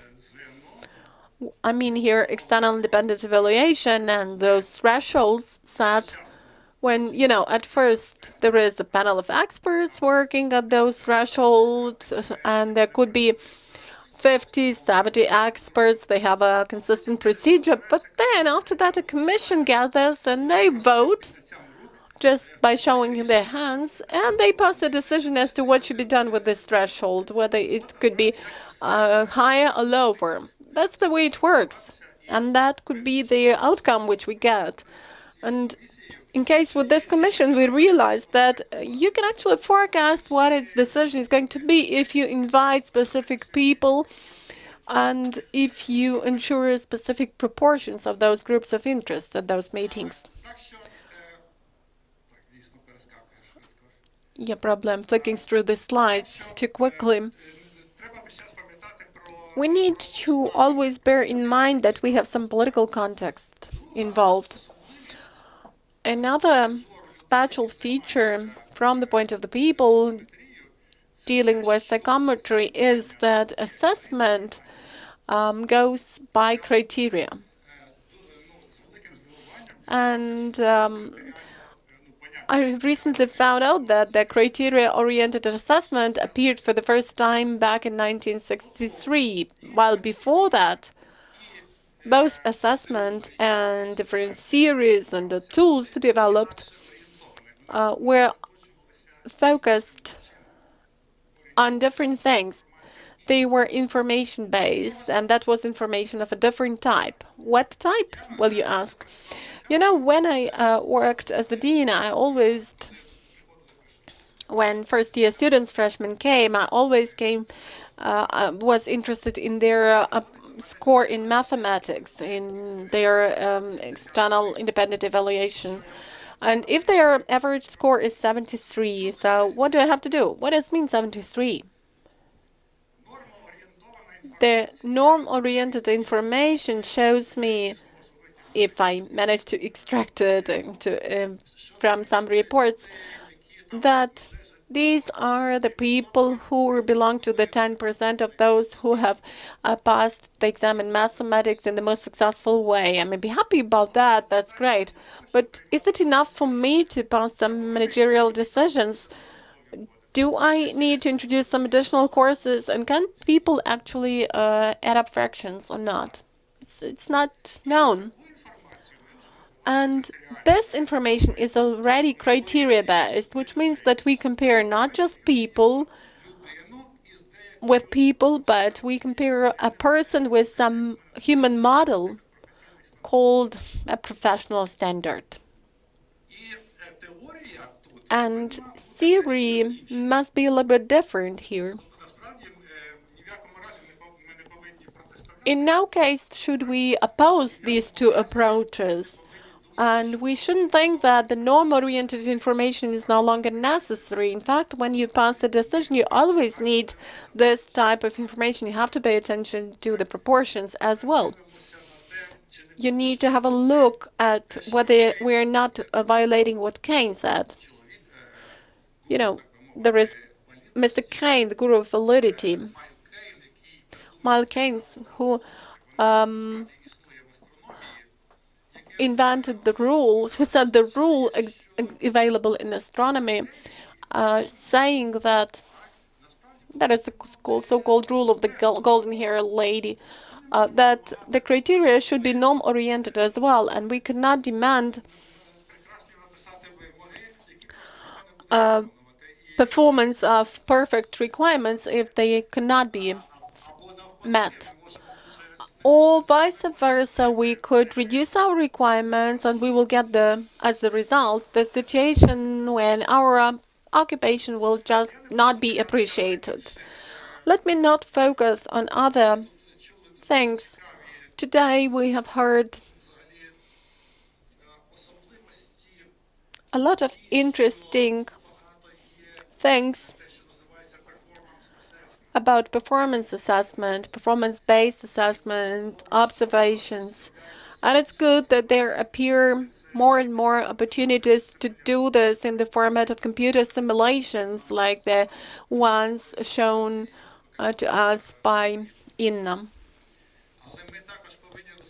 But we also need to realize that computers can also help us with assessment. We may use computers in assessment activity, and we could use machine-aided teaching, machine-aided learning, since computers are watching the people in the process of learning.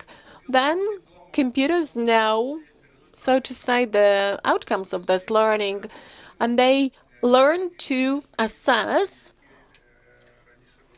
following the series which were invented before. And let me point out one more thing. In the 70s, this task of the dichotomy assessment and dichotomy classification, which we normally apply, whether to issue a certificate or not to issue it, is the task which was actually well known in other series, like the decision-making theory or the theory of choice.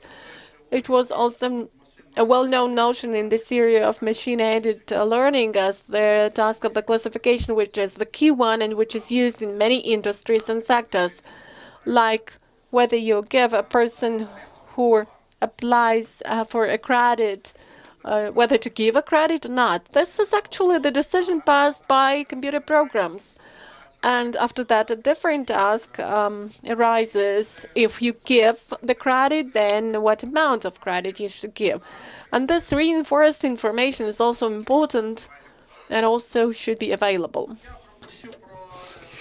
Let me also skip definition of some problems associated with benchmark identification, just in order to emphasize that in fact we are observing a situation when we have to use flexible approaches, and this is kind of an art of seeking the balance, which implies that we, while having this core of science by evidence with all of these psychometric measurement benefits made available to ourselves, where we have to appreciate that this is not just science in action, but this is more the action by the common sense. Thank you. Thank you, dear Yuri. As you can see in our discussion about assessing the quality of education, which can hardly be discussed using the first grade literature, so we need some advanced reading to perform.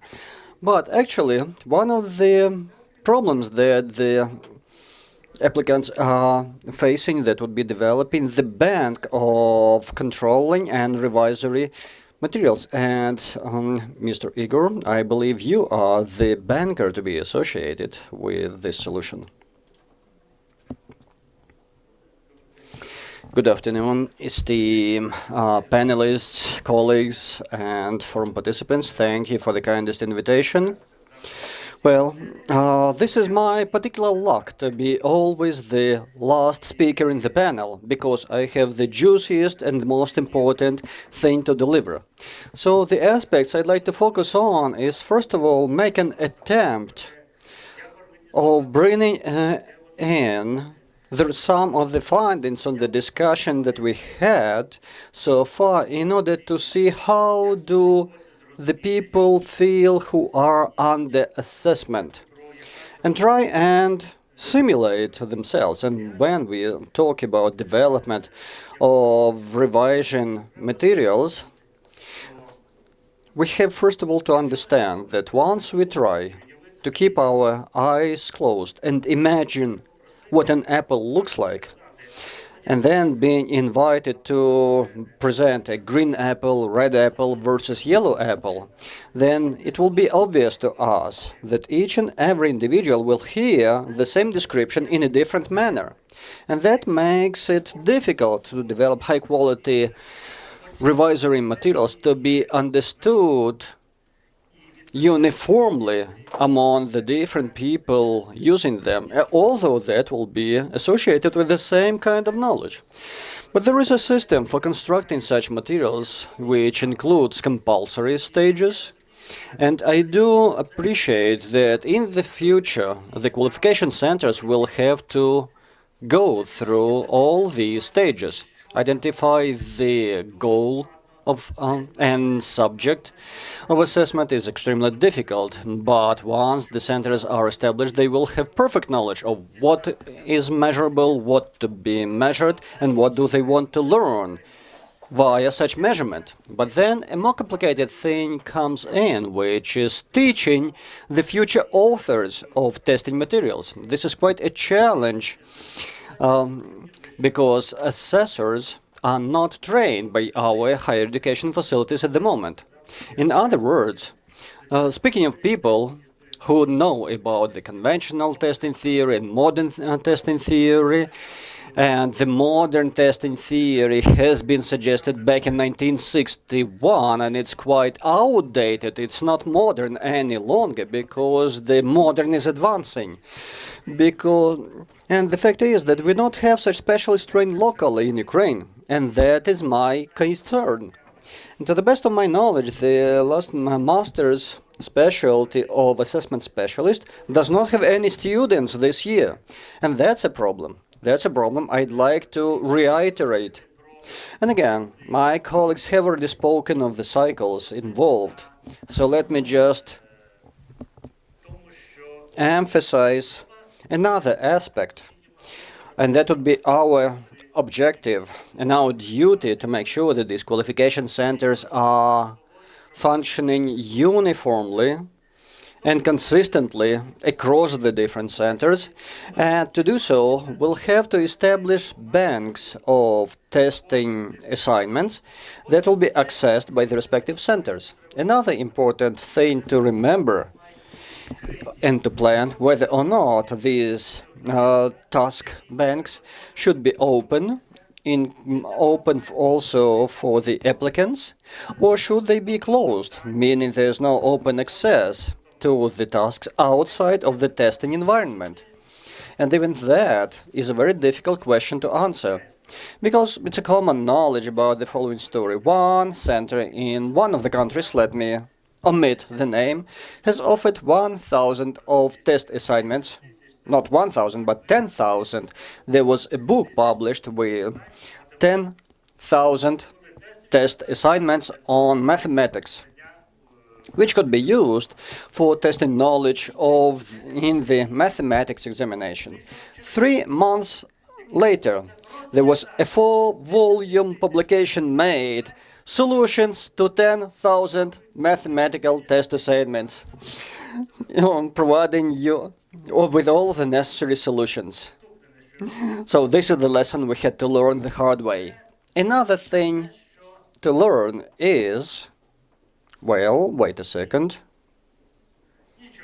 There's something weird happening with my presentation, but let's set it aside, because I'd like to emphasize once again that these test assignments in the test bank, if you look at this slide, well, definitely the font is too small, but the task description occupies 5 lines only, but the rest are instructions explaining what this task is about. Why is it suggested here? What is the complexity grade?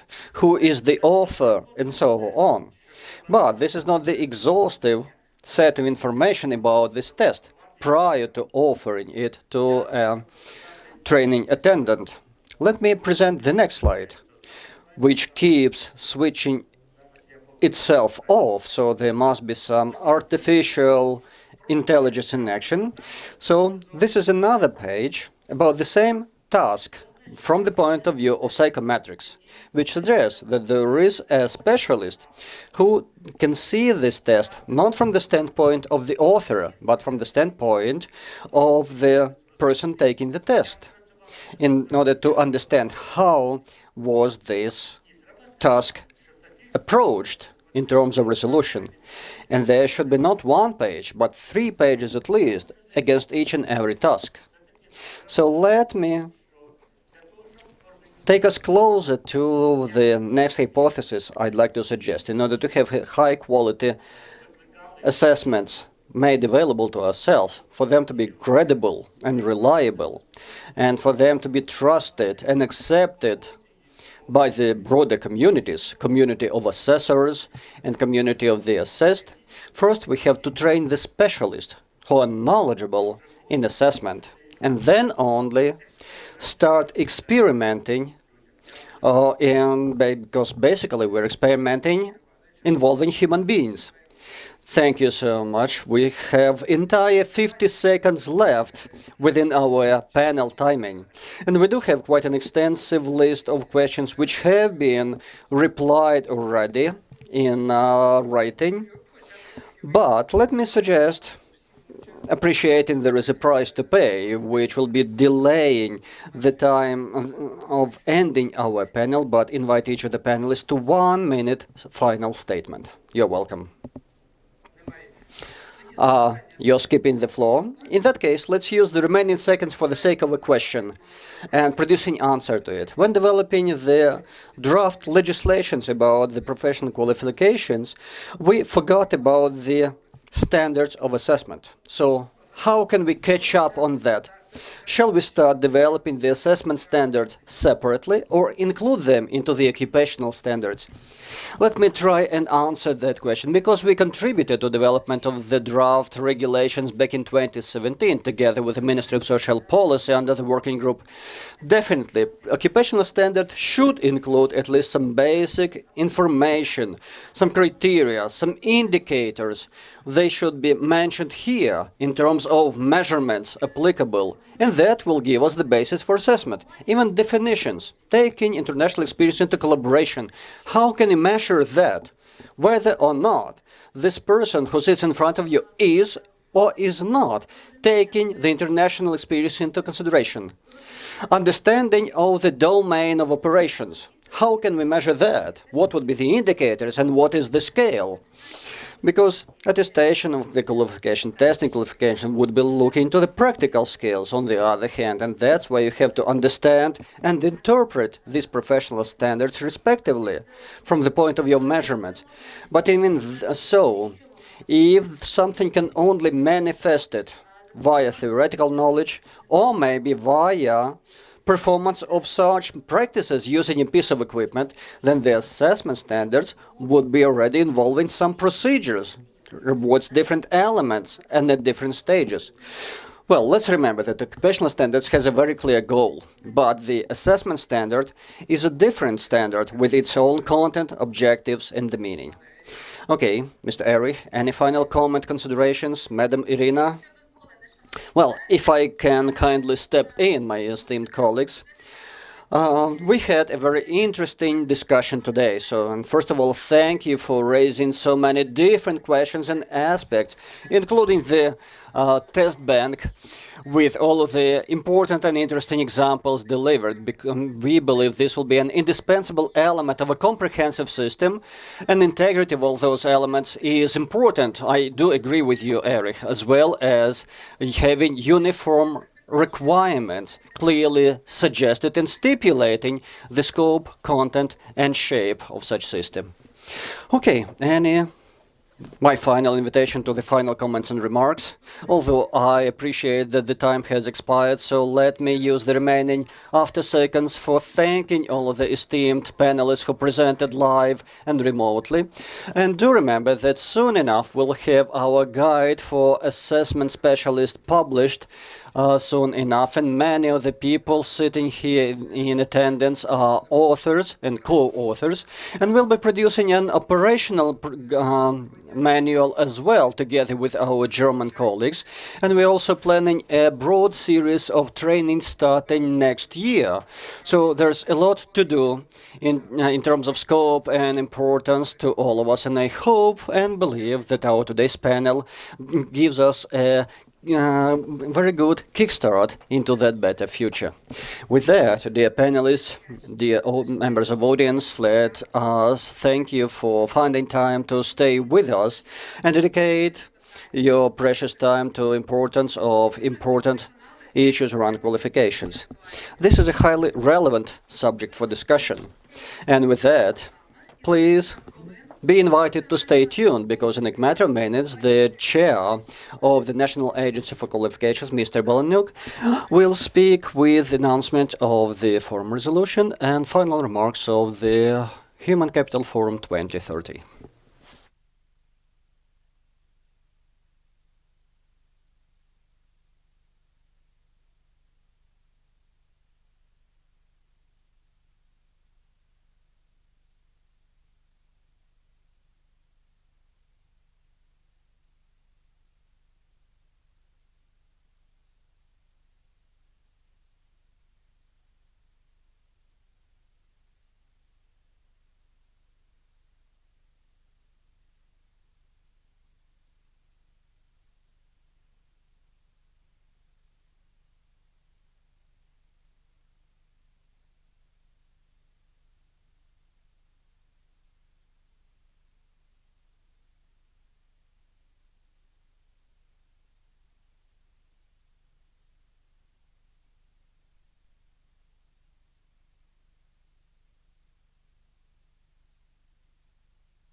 And with that, we are happy to continue. And we have the pleasure of welcoming Yuri Balanyuk, Chairman of the National Qualification Agency, to announcing the summary of the Human Capital Forum 2030.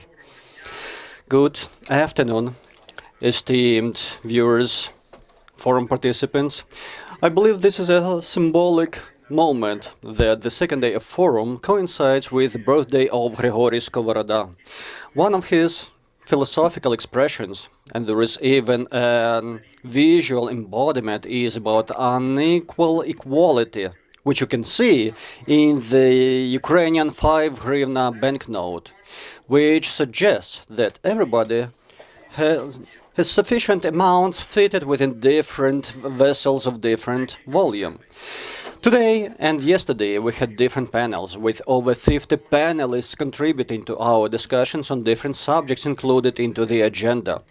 We received an outstanding number of questions and comments and answers to such questions which have not been possibly managed within our routine performance, and will definitely continue working on that factual material. Additional to that, we performed a survey, and the results of that survey will soon enough be summarized and published at the official resources of the National Qualification Agency. I'm expressing our sincere appreciation to each and everyone that this outstanding event on the Human Capital Forum 2030 took place. Thank you to the speakers, first of all, for finding time to join our panels, and the audience, without whose attendance this event would not be taking place. And we heard your virtual applause. We are positively impressed by the high professional level of discussions on the subject of qualifications. In my personal and professional belief, the human capital is a strategically important element for Ukrainian state, and once there is a demand, then definitely we should continue plunging into that domain. But most importantly, we have a highly professional team that we can build the national qualification framework and system together. The NQA team, as I mentioned at the beginning, is ready to take any question and challenge, and we are ready to provide every possible answer. Also, let me remind everybody that the findings and results of processing each comment and question will also be published at the official resources of the National Qualification Agency. And with that, let me thank everybody once again and wishing you all the best in health and enjoyable weekend, and start looking forward to having other meetings hosted and participated by the National Qualification Agency. And we're quite confident that the key messages declared by our speakers will be taken into advancement. And we thank you, the moderators, for their efforts, and the audience for active participation, both remotely and in person. So with that, we have concluded another important phase in our activities. So now we have to start practical implementation of all the helpful insights and knowledge that we have accumulated in the Human Capital Forum 2030. And with that, we announce the forum adjourned. And we are confident that next week we'll be having our next meeting in the new realities of the better future. Please take good care of yourself, and goodbye.